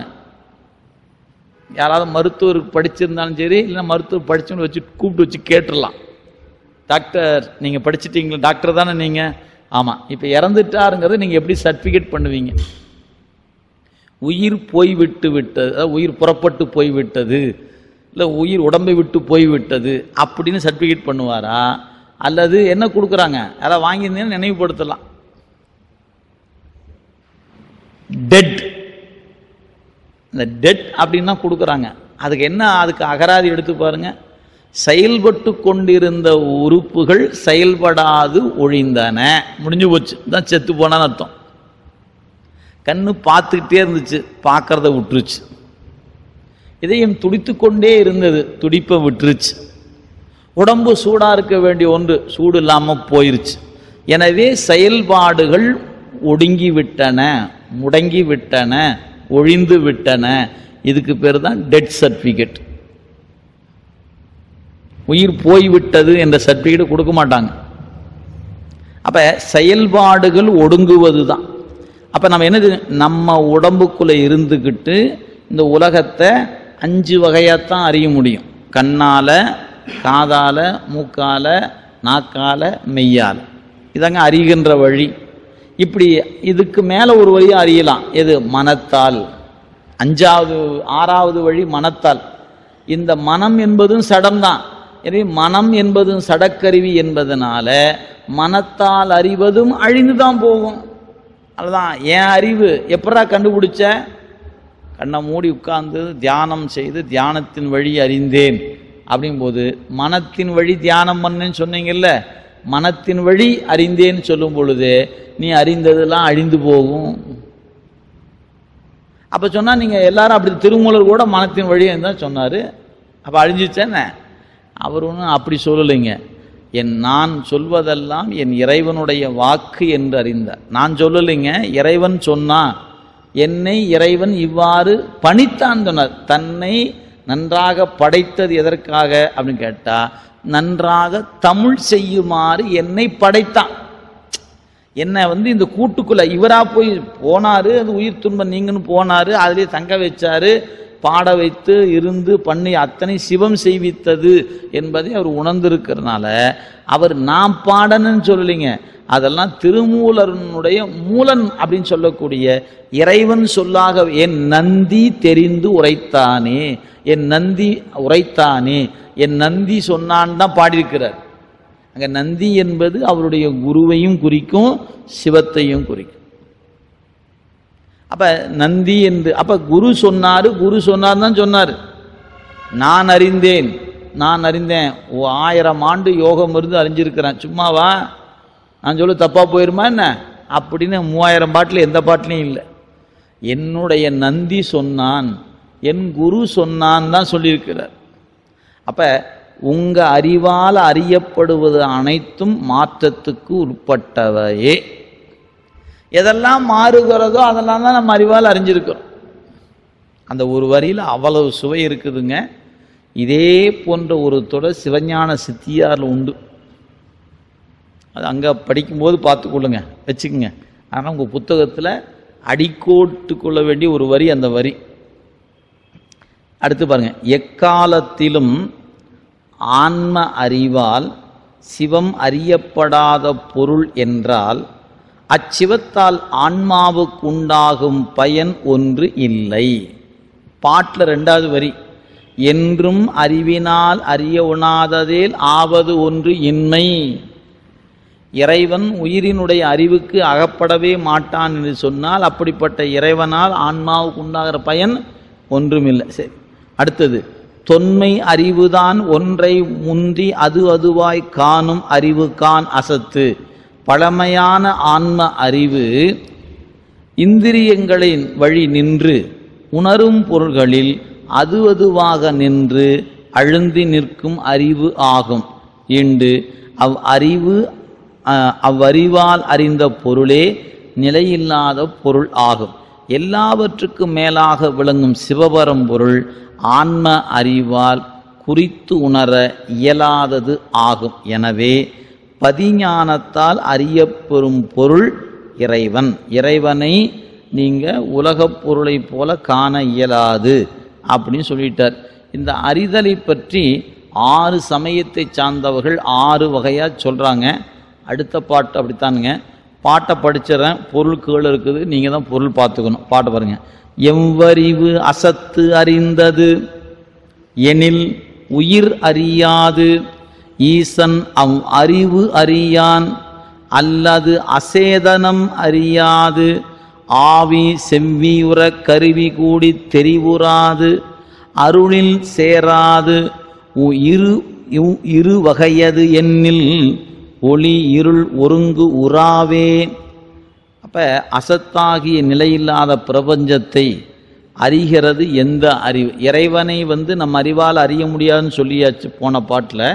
உலகத்தை அறிவது எந்த அறிவு அப்படின்னு கேட்டால் 6 வகையாக ஒன்றொன்னா கொடுத்துட்டு பாருங்க. அசத்தாகிய பிரபஞ்சத்தை ஆன்மா அறியும் என்பர் ஈஸ்வர அவிகாரவாதி.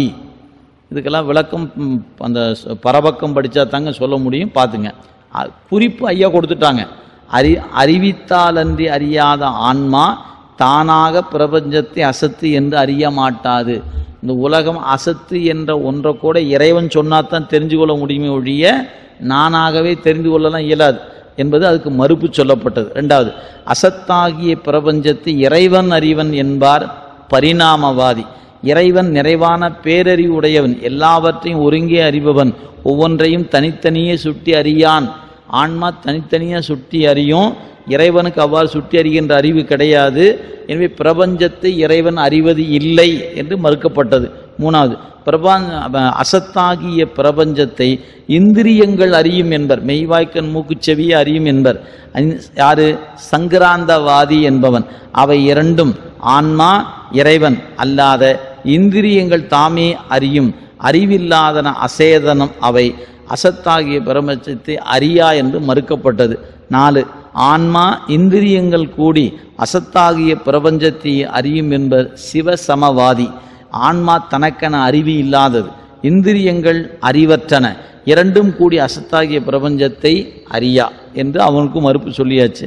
ஆன்மாவும் திருவருளும் கூடி அசத்தாகிய பிரபஞ்சத்தையும் அறியும் என்பர் ஐக்கியவாதி, ஈஸ்வர ஐக்கியவாதி. ஆன்மா திருவருளுடன் கூடி அசத்தாகிய பிரபஞ்சத்தை அறிய வேண்டியது இல்லை. ஆன்மா திருவருளுடன் கூடினால் முத்திக்கு ஏதுவாக இருக்கும், அல்லால் அசத்தை அறியாது. எனவே வாவோடு கூடுனா உலகத்தையே அறியணும், சிவத்தை அறிய வேண்டியது தானே. திருவருளோடு கூடி உலகத்தை அறியும் சொன்னால் அது இப்போ உங்களுக்கு அப்படி தோணும். நான் புரியிருக்கா சொல்கிறேன்.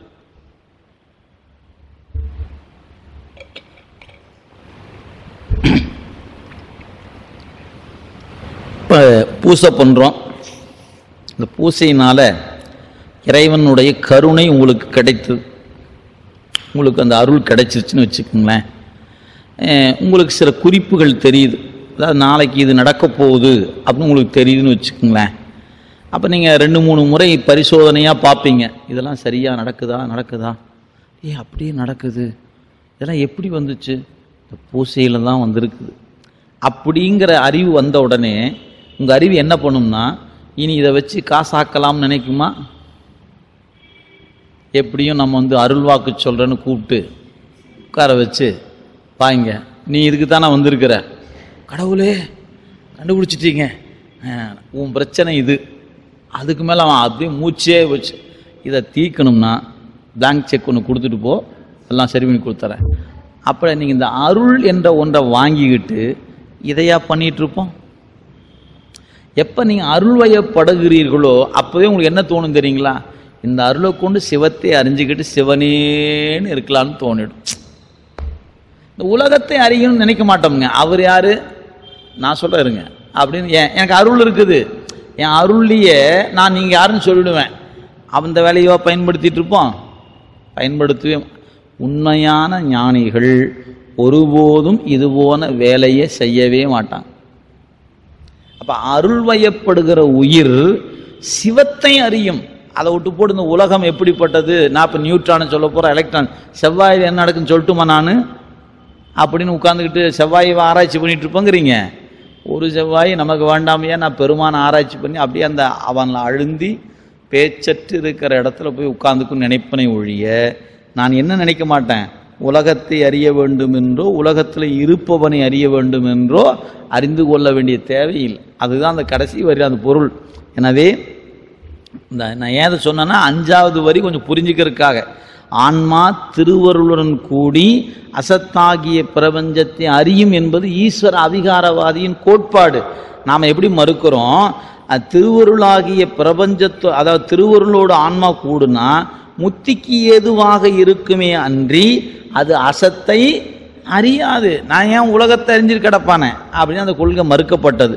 அடுத்து பாருங்க, சித்தாந்த சைவரை போல நுட்பம் உணராதவரை சுத்த சைவர் என்பார் உமாபதி சிவம். சங்கற்ப நிராகரணத்தில் குறிப்பிட்டார். அவர் கொள்கையை கூறி நிராகரணமும் செய்துள்ளார். அண்ணல் கலை முதலா நிலவிய கருவி தனக்கென உதவும், இறைவன் ஆன்மாவுக்கு கலை முதலிய கருவிகளை உதவுவான், கருவிகள் விளக்கு போல உதவும். எனவே திருவருளும் இந்திரியங்களும் கூடி அசத்தாகிய பிரபஞ்சத்தை அறியும் என்ப சுத்த செய்வர். ஒளியும் இருளும் போல அவை இரண்டும் ஓரிடத்தில் கூடி நில்லா. எனவே அதுவும் மறுத்துட்டார். சரி, எப்படி தாங்க அறியும், அதை சொல்லுங்க அப்படின்னு கேட்குறவங்களுக்கு தான் அடுத்த பாட்டில் அதற்கான விடையை சொல்லுகிறார். பாருங்க, சத்து இது என்று அசத்து தான் அறியாது, அசத்தை சத்து அறிந்து அகல வேண்டாம், அசத்து இது சத்து இது என்று ஓர் சத்து இருள் ஒளி அகலா கண் தன்மையதாம், அசத்தை சத்துடன் நின்று நீக்கும் தன்மையால் சதசத்து ஆமே. அப்ப இந்த பாட்டில் என்ன சொல்றாரு பாருங்க, சத்தாகிய சிவத்தை அசத்தாகிய பாசங்கள் அறிய மாட்டா. அதாவது எத்துணை காலமானாலும் நிலம் நீர் நெருப்பு காற்று ஆகாயமாகிய பூதங்கள் சிவபெருமான் என்று ஒருவர் இருக்கிறார் என்று அறியாது. எத்துணை காலமானாலும் இந்த உடம்பு இறைவனை அறியாது. ஏன்னா ரெண்டும் அறிவற்றது. அடுத்து, சிவம் வியாபக அறிவுடையது ஆகலான் அசத்தாகிய பாசத்தை பகுத்து அறிந்து நீங்க வேண்டியது இல்லை. இப்போ நான் இருக்கிறேன்னு வச்சுக்கோங்களேன், நல்ல தண்ணீர் இது நல்லது அல்ல அப்படி நம்ம பிரித்து நான் எடுத்துக்கலாம். இது எனக்கு வேணும், இது வேண்டாம், அப்படி பகுத்து பகுத்து அறிந்து சிலவற்றில் நீங்குவேன், சிலவற்றில் சேருவேன். இது என்னுடைய வேலை. சிவம் இருக்கிறதே, இந்த உலகத்தில் எல்லாம் இருக்குது. என்ன இருக்குது, நல்லது கெட்டது எல்லாம் இருக்குதுங்க.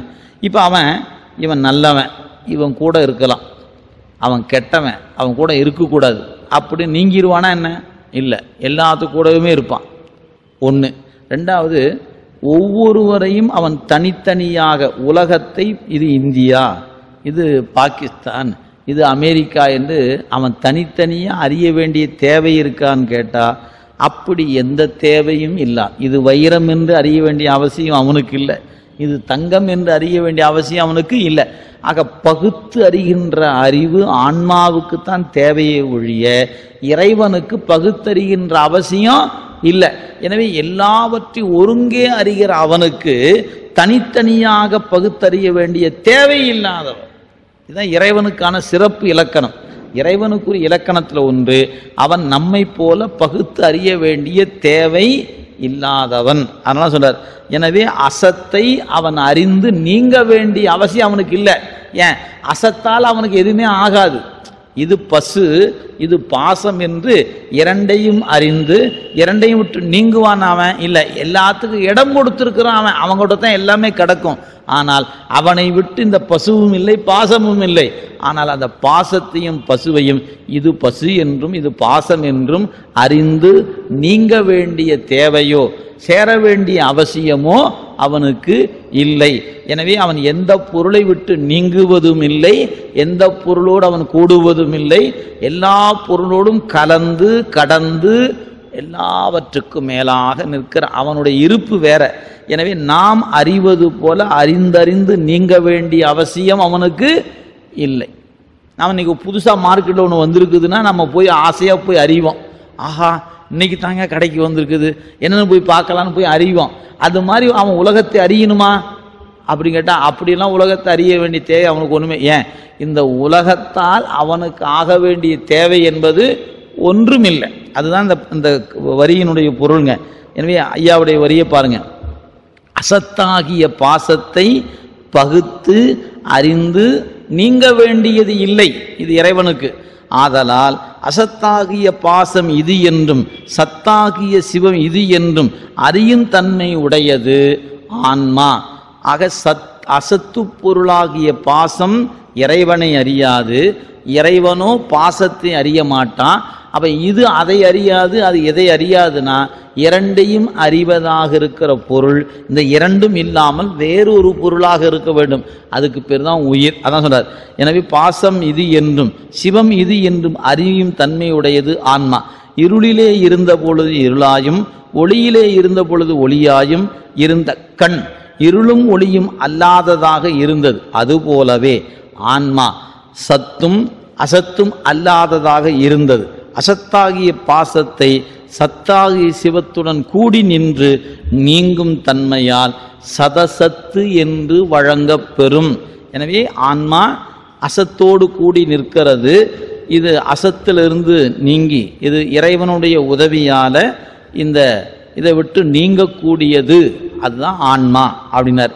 இப்போ இந்த உடம்போடு கூடிய நிலையில ஆன்மாவுக்கு இறைவன் எப்படி உதவி செய்கிறான் அப்படிங்கிறத நமக்கு சொல்லணும். அதில் உடம்பு என்பது ஆன்மாவுக்கு உதவியாக இருக்கக்கூடிய ஒன்று, அவ்வளோதாங்க. அதுக்கு மேலே இது ஒன்றும் இல்லை. எது போலன்னு கேட்டால், இருட்டுக்குள்ளே இருக்கிறவனுக்கு ஒரு சின்ன கை விளக்கு கொடுத்தா ஒரு உதவியாக இருக்கும் இல்லையா? அது மாதிரி ஆணவ இருளில் இருக்கக்கூடிய ஆன்மாவுக்கு உடம்பு என்பது ஒரு கை விளக்கு போல கொடுக்கப்பட்டது, அவ்வளோதான். இந்த வெளிச்சமே போதுமானது அல்ல என்பதை நினைவு கொள்ள வேண்டும். அதான் சொல்றாரு இந்த அடுத்த பாட்டில் பாருங்க, கண்ணொளி விளக்களித்து காட்டிடும் எண்ணில் முன்னம் கண்ணொளி ஒன்றுமின்றாம் விளக்கொளி கலந்தவற்றை கண்ணொளி அகல நின்றே கண்டிடும் வேறு காணா கண்ணொளி விளக்கின் சோதி கலந்திடும் கருத்து ஒன்று அன்றே. ஐயாவுடைய உரை பாருங்க, கண்ணுக்கு ஒளியை விளக்கு கொடுத்தது. கண்ணுக்கு ஒளி கிடையாது, இந்த விளக்கு தான் கண்ணுக்கு ஒளி கொடுத்தது அப்படின்னு சொன்னீங்கன்னா, கண்ணுக்கு ஒளியை விளக்கு கொடுத்து பொருளை காட்டும் என்று கூறினால் அது தப்பா போயிரு. ஏன்?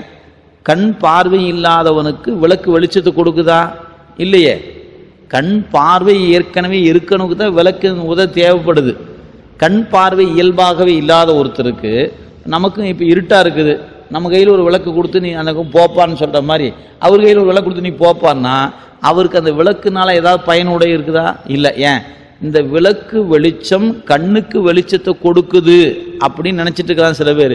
அப்படி இல்லை. அதான் சொல்றாரு, எனவே கண்ணுக்கு ஒளியை விளக்கு கொடுத்து பொருளை காட்டிடும் என்று கூறினால் அவ்விளக்கு காட்டுவதற்கு முன் கண்ணுக்கு ஓர் ஒளியும் இல்லை என்ற கருத்து உண்டாகும். அப்படி சொன்னால் தப்பா போயிடும்.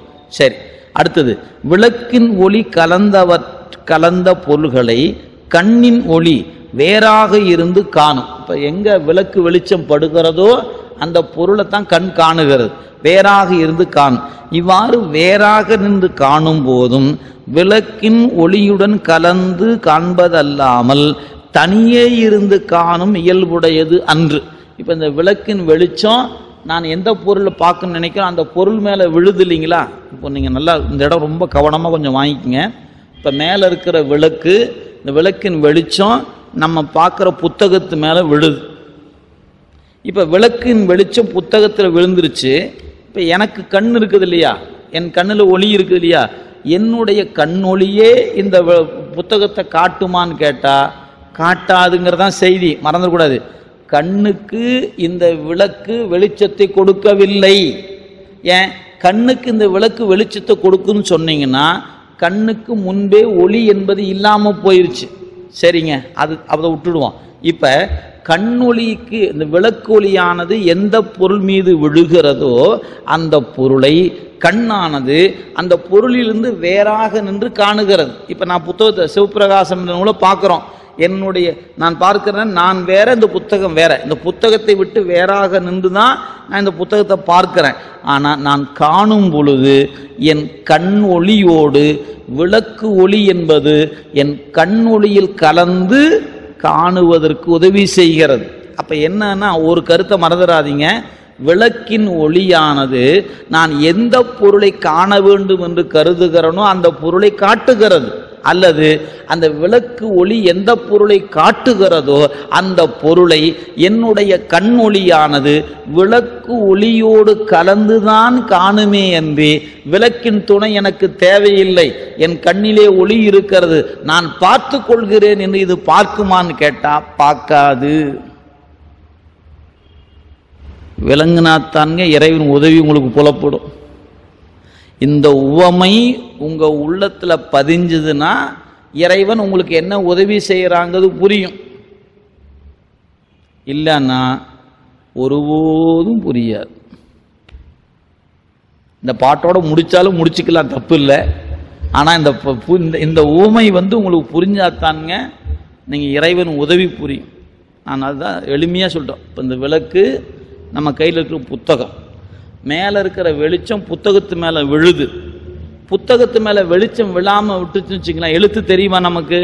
தெரியல, ஏன்னா வெளிச்சம் போதலை. அதுக்காக விளக்கு வெளிச்சம் இங்கே நேரம் இங்கே விழுந்த உடனே இப்போ நாம் அவங்கவுங்க இப்போ நான் என்னுடைய பார்வை இந்த புத்தகத்தை இப்படி பார்க்குது.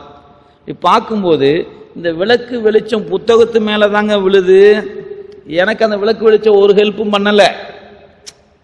எனக்கு என் கண்ணில் இருக்கிற ஒளியில தான் அந்த புத்தகத்தை பார்க்குறேன் அப்படின்னு நான் சொன்னேன்னு வச்சுங்களேன், என்னை விட முட்டாள் ஒருத்தனும் இல்லை.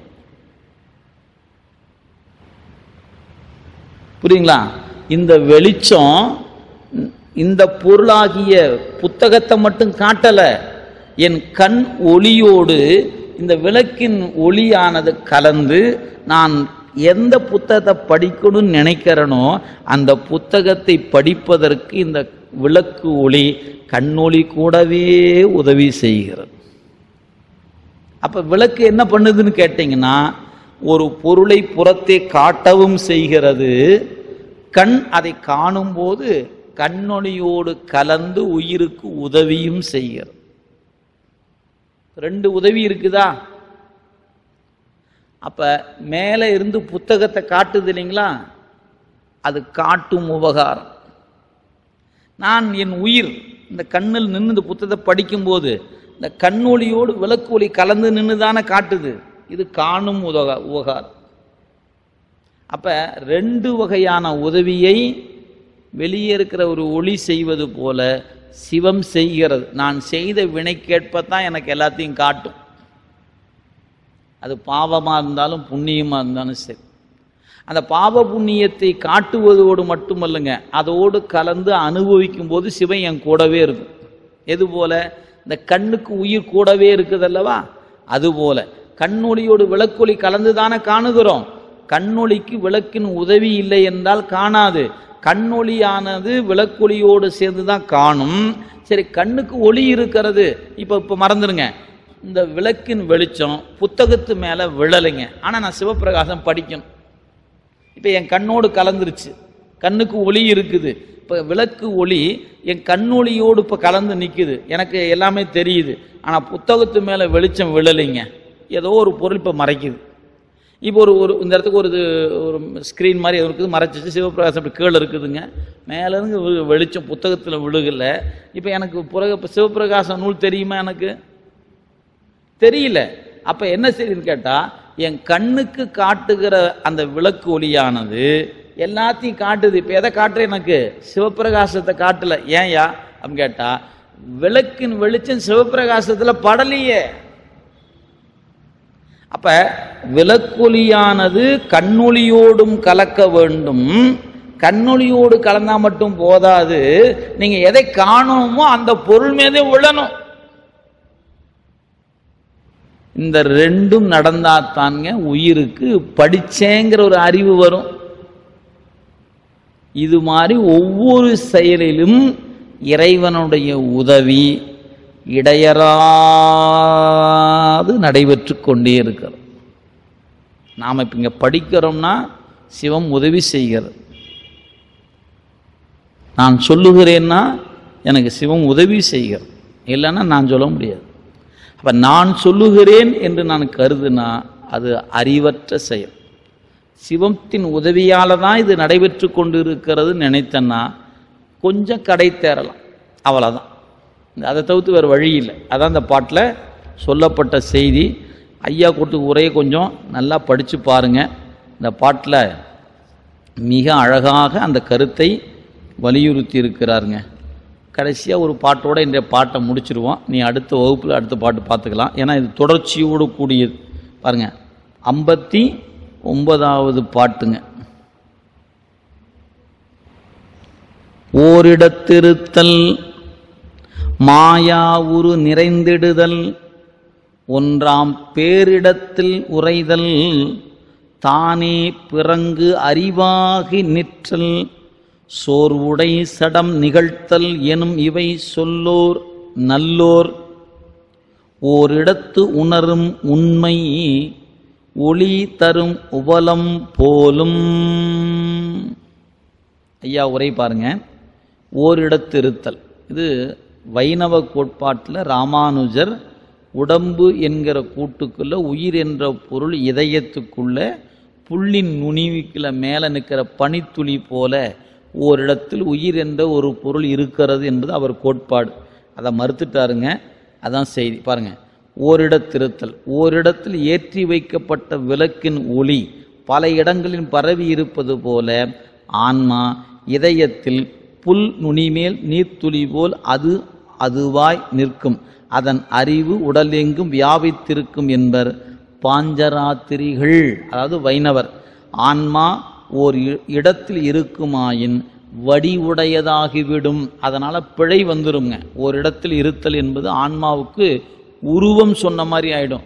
உருவம் சொல்வது சைவ சித்தாந்தத்தில் ஆன்மாவுக்கு உருவம் இல்லை, ஆன்மா உருவம் இல்லாதது. அதனால தான் உடம்பை கூட்டுறான் இறைவன். உயிர்களுக்கு, எந்த உயிர்களுக்கும் அனாதி காலத்தில் எந்த உருவமும் இல்லை. இறைவனுக்கும் உருவம் இல்லை, நமக்கும் உருவம் இல்லை. அதனால தான் அவனோடு கலக்க முடிகிறது, இல்லைன்னா கலக்க முடியாது. எனக்கு ஒரு உடம்பு இருக்குது அப்படின்னா நான் உடம்பு வைத்து கொண்டு உடம்பே இல்லாத அவனோடு கலக்கிறது என்பது அங்கே வாய்ப்பு இல்லாமல் போயிடும். எனவே ஓரிடத்தில் நிற்றல் என்பது பிழை. ரெண்டாவது பாருங்க, மாயா உரு நிறைந்திடுதல். ஆன்மா மாயா காரியம் உடலில் எங்கும் நிறைந்திருக்கும், எங்கும் நிறைந்து நின்று அறியும் என்பர் சமணர். இப்போ உடம்பு எவ்வளவோ உடம்பு முழுக்க அறிவு இருக்கும்னா, இவங்க சொல்வது ஒரு புள்ளி போல நிற்கும்னாங்க. அதை தப்புன்னு மறுத்தோம். சமண சமயத்தை சார்ந்தவர்கள் உடம்பு முழுக்க அறிவு வியாபித்திருக்கும் சொன்னாங்க. அப்படி சொன்னால் என்ன தப்பு வரும்? உயரமான ஆளுக்கு அறிவு அதிகமாக இருக்கணும், குட்டையாக இருக்கிற ஆளுக்கு உயிர் கம்மியாக இருக்கணும். ஏன்? உடலுக்கு ஏற்ப அறிவு இருக்கும்ல. அதான் அங்கே பாருங்க, ஆன்மா உடம்பு அளவின் வியாபியா நிற்கும் எனில் அகுது எலும்பு உடலில் புகுதுங்கால் அவ்வளவில் சிரித்தும், யானை உடலில் புகுங்கால் அவ்வளவில் பெருத்தும் இருக்கும். அதாவது எறும்புக்குள்ளே போச்சுன்னா அறிவு சின்னதாகவும் யானைக்குள்ளே போச்சுன்னா பெருசாகவும் இருக்கும் என்பது மாபாடியம். ஆன்மா உடல் எங்கும் நிறைந்திருக்குமாயின் உடலின் சிறுமை பெருமைக்கு ஏற்ப ஆன்மாவும் வடிவு பெற்றிருக்க வேண்டும். உடம்பில் கை கால் முதலிய ஓர் உறுப்பு குறையும் போது ஆன்ம அறிவிலும் அறிவு குறைதல் வேண்டும். உடல் அழியும் போது ஆன்மாவும் அழிதல் வேண்டும். அவ்வாறு இல்லை என்று மறுக்கப்பட்டது. அடுத்தது ஒன்றாம் பேரிடத்து உரைதல். ஆன்மா இறைவனைப் போல எவ்விடத்தும் வியாபியாய் நிற்கும் என்பர் ஐக்கியவாதிகள். இறைவன் எங்கும் இருப்பது போல உயிரும் எங்கும் இருக்கும் சொன்னான். அப்படி நீ சொன்னா ஆன்மா சாக்கர முதலிய 5 அவத்தைகளில் தங்குதலாலும் பிறப்பு இறப்பு ஆகியவற்றில் போக்குவரவு பொருந்தலாலும் ஐம்பொறிகள் வழி நுகரும் புலன்களை ஒவ்வொன்றாகவே அறிதலாலும் அந்த கூற்று பொருந்தாது அப்படின்னு மறுத்துட்டார். அப்ப எங்கும் இறைவன் நிறைந்திருப்பது போல் உயிரும் எங்கும் நிறைந்திருக்குன்னு ஒருத்தன் சொன்னான். அது தப்புன்னு மறுத்துட்டார். நான் வேகமாக சொல்கிறேனுங்க, நீங்கள் பொறுமையாக வீட்டில் படிச்சுக்கங்க. அடுத்து பிறங்கு அறிவாகி நிற்றல். ஆன்மா தானே அறியும் அறிவுடையதாக இருக்கும். அறிவிக்க வேறொரு கர்த்தா வேண்டுவதில்லை என்பார் சிவசமவாதி. அப்போ ஆன்மாவுக்கு அறிவு உண்டு. அந்த அறிவு தானே அறிகிற அறிவு. இறைவன் அறிவிக்க வேண்டிய அவசியம் இல்லை என்பது சிவசமவாதியின் கூற்று. அதை மறுக்கிறார். ஈஸ்வர அவிகாரவாதி முதலியோர் அப்படி சொல்லக்கூடியவங்க. ஆன்மா தானே அறிவாயிருக்கும் என்றால் ஐம்பொறிகளும் அந்த கரணங்களும் இல்லாமலே அறிதல் வேண்டும். அவ்வாறு இல்லாமையால் அவர் கொள்கை பொருந்தாது என்று மறுக்கப்பட்டது. அடுத்தது 5 சோர்வுடைய சடம் நிகழ்த்தல். அறிவில்லாத சடப்பொருளாகிய மனம் முதலிய கருவிகள் அறிவை கொடுக்க ஆன்மா அறியும் என்பர் நியாய வைசேடிகர். இயல்பாகவே அறிவில்லாத ஆன்மாவுக்கு கருவிகள் அறிவை கொடுக்கும் என்பது பொருந்தாது என்று மறுக்கப்பட்டது. இவ்வாறு 5 வகையான ஆன்மாவுக்கு அறிவு வரும் முறையினை நல்லோர் சொல்லார். பிறகு நீங்க என்னதான் சொல்ல வரீங்க அதை சொல்லுங்க அப்படின்னு கேட்டா சொல்றாரு பாருங்க. நல்லார் கேட்டு சிந்தித்து தெளிந்து முதிர்ந்தோர் என்பது சிவஞான மாபாடியம். நல்லார், நீங்க தேவாரத்தில் நிறைய பாடல நல்லோர் நல்லாரே நல்லோரேன்னு வரும். அது யாருன்னு கேட்டா கேட்டு சிந்தித்து தெளிந்த முதிர்ந்தோர். இந்த கேட்டு என்பதுக்கு பலகாலம் கேட்டு பலகாலம் சிந்தித்து அப்படி ஒரு முறை கேட்டு இல்லைங்க, பலகாலம் கேட்டு பலகாலம் சிந்தித்து ஒரு கால் தெளிந்திருக்கின்ற முதிர்வு உடையவர் தான் நல்லோர். ஆன்மா அறியும் தன்மை. நீங்கள் இது வரைக்கும் சொன்னதெல்லாம் மறுத்துட்டீங்க. என்னதான் சொல்கிற வரீங்க, வீட்டுக்கு போகும்போதாவது நாங்கள் தெரிஞ்சுட்டு போகிறோம் அப்படின்னா, ஆன்மா அறியும் தன்மையை ஆராயும் இடத்து ஒளியை கொடுக்கும் படிக கல்லை போல சாந்ததின் வண்ணமாய் நின்று அறியும் என்பதே ஏற்ற கருத்து ஆகும். எனவே படிகம் பாருங்க, ஓரிடத்து ஒளிர்கின்ற இடத்து என்று பொருள். உபலம்னா படிகம். படிகம் தன்னை சார்ந்த பொருளின் நிறமாய் விளங்குவது போல ஆன்மாவும் அசத்தோடு சேர்ந்த போது அசத்தாகவும் சத்தோடு சார்ந்த போது சத்தாகவும் இருத்தல் சார்ந்ததின் வண்ணம் எனப்படும். எனவே ஆன்மாவின் இலக்கணம் என்ன அப்படின்னு கேட்ட கேள்விக்கு 52வது பாட்டிலிருந்து 52, 53, 54, 55, 56, 57, 58, 59 மொத்தம் 8 பாட்டில் ஒரு யூனிவர்சிட்டியில் மிகப்பெரிய ஆராய்ச்சியாளர்களை கூப்பிட்டு உட்கார வச்சு ஒரு கருத்தரங்கம் நடத்தி கருத்துக்களை முன் வச்சு மறுத்து ஆராய்ச்சி பண்ணி இதில் அதில் எல்லாம் சொல்லி கடைசியாக கருத்தரங்கு மாநாட்டின் முடிவில் ஆன்மா என்றால் என்ன அப்படின்னு கேட்டால் சாந்ததின் வண்ணமாதல் என்று டிக்ளேர் பண்ணாங்க. நமக்காக அத்தனை பேர் நூலை இப்போ நாம் படிச்சுட்டோமுங்க. நான் சொன்ன ஈஸ்வர அவிகாரவாதி, சமவாதி, ஐக்கியவாதி பேரை படிச்சுட்டு வந்துட்டோம். ஆனால் உமாபதி சிவம் இதை சொல்லணும்னா அந்த நூலாம் படிச்சிருக்கணுமா இல்லையா? அவர் படிச்சிருந்து மட்டும் இல்லை, நம்ம பேராசிரியர் சென்னிப் நிறைய இதெல்லாம் எடுத்து வச்சு படிக்கிற பசங்களுக்கு புரியணுமேன்னு சொல்லி அவர் இத்தனை புத்தகத்தையும் எடுத்து வச்சு ஒன்னொன்றுக்கு மறுப்பு எப்படி சொல்லணும், இதை சொல்லணும், அவங்கெல்லாம் இத்தனையும் படித்து எழுதி வச்சு நம்ம கையில் கொடுத்து எசன்ஸை கொடுத்துட்டாங்க. இங்கே பாரு, ஆன்மானா என்னன்னு இவன் எதையோன்னு சொல்லுவான். ஐக்கியவாதி ஒன்று சொல்லுவான், சிவசமவாதி சொல்லுவான், பிராணவாதி ஒருத்தன் எவன் எதை சொன்னாலும் காதில் வாங்காதையா. சைவ சித்தாந்தம் என்ன சொல்லுது? சாந்ததின் வண்ணமாதல் ஆன்மா. முடிஞ்சது போ. நீங்கள் அதை விட்டு போட்டு நான் எல்கேஜிலேருந்து போய் படிக்க போகிறேன், போய் எவனோ ஒருத்தனை உட்காந்துக்கிட்டு அவர் ஏதோ சொன்னாருங்க, ஐயோ அவர் அப்படி சொன்னாருங்க, அதுதான் ஆன்மானாரு, ஐயோ இதுதான் ஆன்மானாரு. யார் என்ன சொன்னாலும் சரி, நாம் பிஹெச்டிக்கு வந்து உட்கார்ந்தாச்சு. நீ ஆன்மானா என்ன கேட்டால் சாந்ததின் வண்ணமாதல், அதான் ஆன்மா என்ற சிந்தனையோடு இன்றைய சிந்தனையை நிறைவு செய்யுங்க. அடுத்த வாரம் செவ்வாய்க்கிழமை நமக்கு இந்த டிசம்பர் மாதம் முழுக்க செவ்வாய் தோறும் வகுப்பு இருக்கிறது. சிவஞான போதத்தை நிறைவு செய்து கொடுக்கணும். இந்த தொகுப்பை நிறைவு செய்ய வேண்டிய பொறுப்பு இருக்குதுங்க. ஒரே நாளில் சிவஞான போதத்தையும் முடிச்சு கொடுத்துடலாம். அப்படியே 12 நூறுபா சொன்னோம்னா முடிஞ்சுது. அப்புறம் சுரேஷ் ஐயா இதுக்கு தான் உன்னை கூப்பிட்டு வந்தனா ஐயா அப்படின்னு வேற தனியாக வேற திட்டுவார். பொது வகையாக இல்லைனாலும் சிறப்பு வகையால் இருக்கும். அதனால் இருக்கிற வரக்கூடிய 4 செவ்வாய்க்கிழமைகளிலும் நம்ம நடத்தி பார்த்து ஒருவாறு சிவஞான போதத்தை நாம் நிறைவு செய்வோம் என்பதை சொல்லி இன்றைய சிந்தனையை இந்த அளவு நிறைவு செய்கிறோம். என்றும் இன்பம் பெருகும் இயல்பினால் ஒன்று காதலித்து உள்ளமும் வங்கிட மண்டுளாரடியார் அவர் வான் புகழ் நின்றதெங்கும் நிலவி உலகேலாம் வான்முகில் வழாது வெய்க மலிவலம் சுரக்க மன்னன் கொன்முறை அரசு செய்க குறைவிலாது உயிர்கள் வாழ்க நான்மறை அறங்கள் ஒங்க நல் தவம் வேள்வி மல்க மேன்மைகள் செய்வ நீதி விளங்குக உலகமெல்லாம் மேன்மைகள் செய்வ நீதி விளங்குக உலகமெல்லாம் மேன்மைகள் செய்வ நீதி விளங்குக உலகமெல்லாம். தென்னாடுடைய சிவனி போற்றி, நாட்டவர்க்கும் இறைவா போற்றி, ஏகம்பத்துரையந்தாய் போற்றி, பாகம் பெண்ணொரு ஆனாய் காவாய் கனகத்திரளே போற்றி, கைலை மலையானே போற்றி போற்றி, அருள் முயங்கு பொன்முலையம்மையுடனாகிய அருமுருகநாத பெருமான் திருவடிகள் போற்றி போற்றி, அருள் பெருங்கருணை நாயகி அம்மையுடனாகிய அவிநாசி அப்பர் திருவடிகள் போற்றி போற்றி. திருச்சிற்றம்பலம்.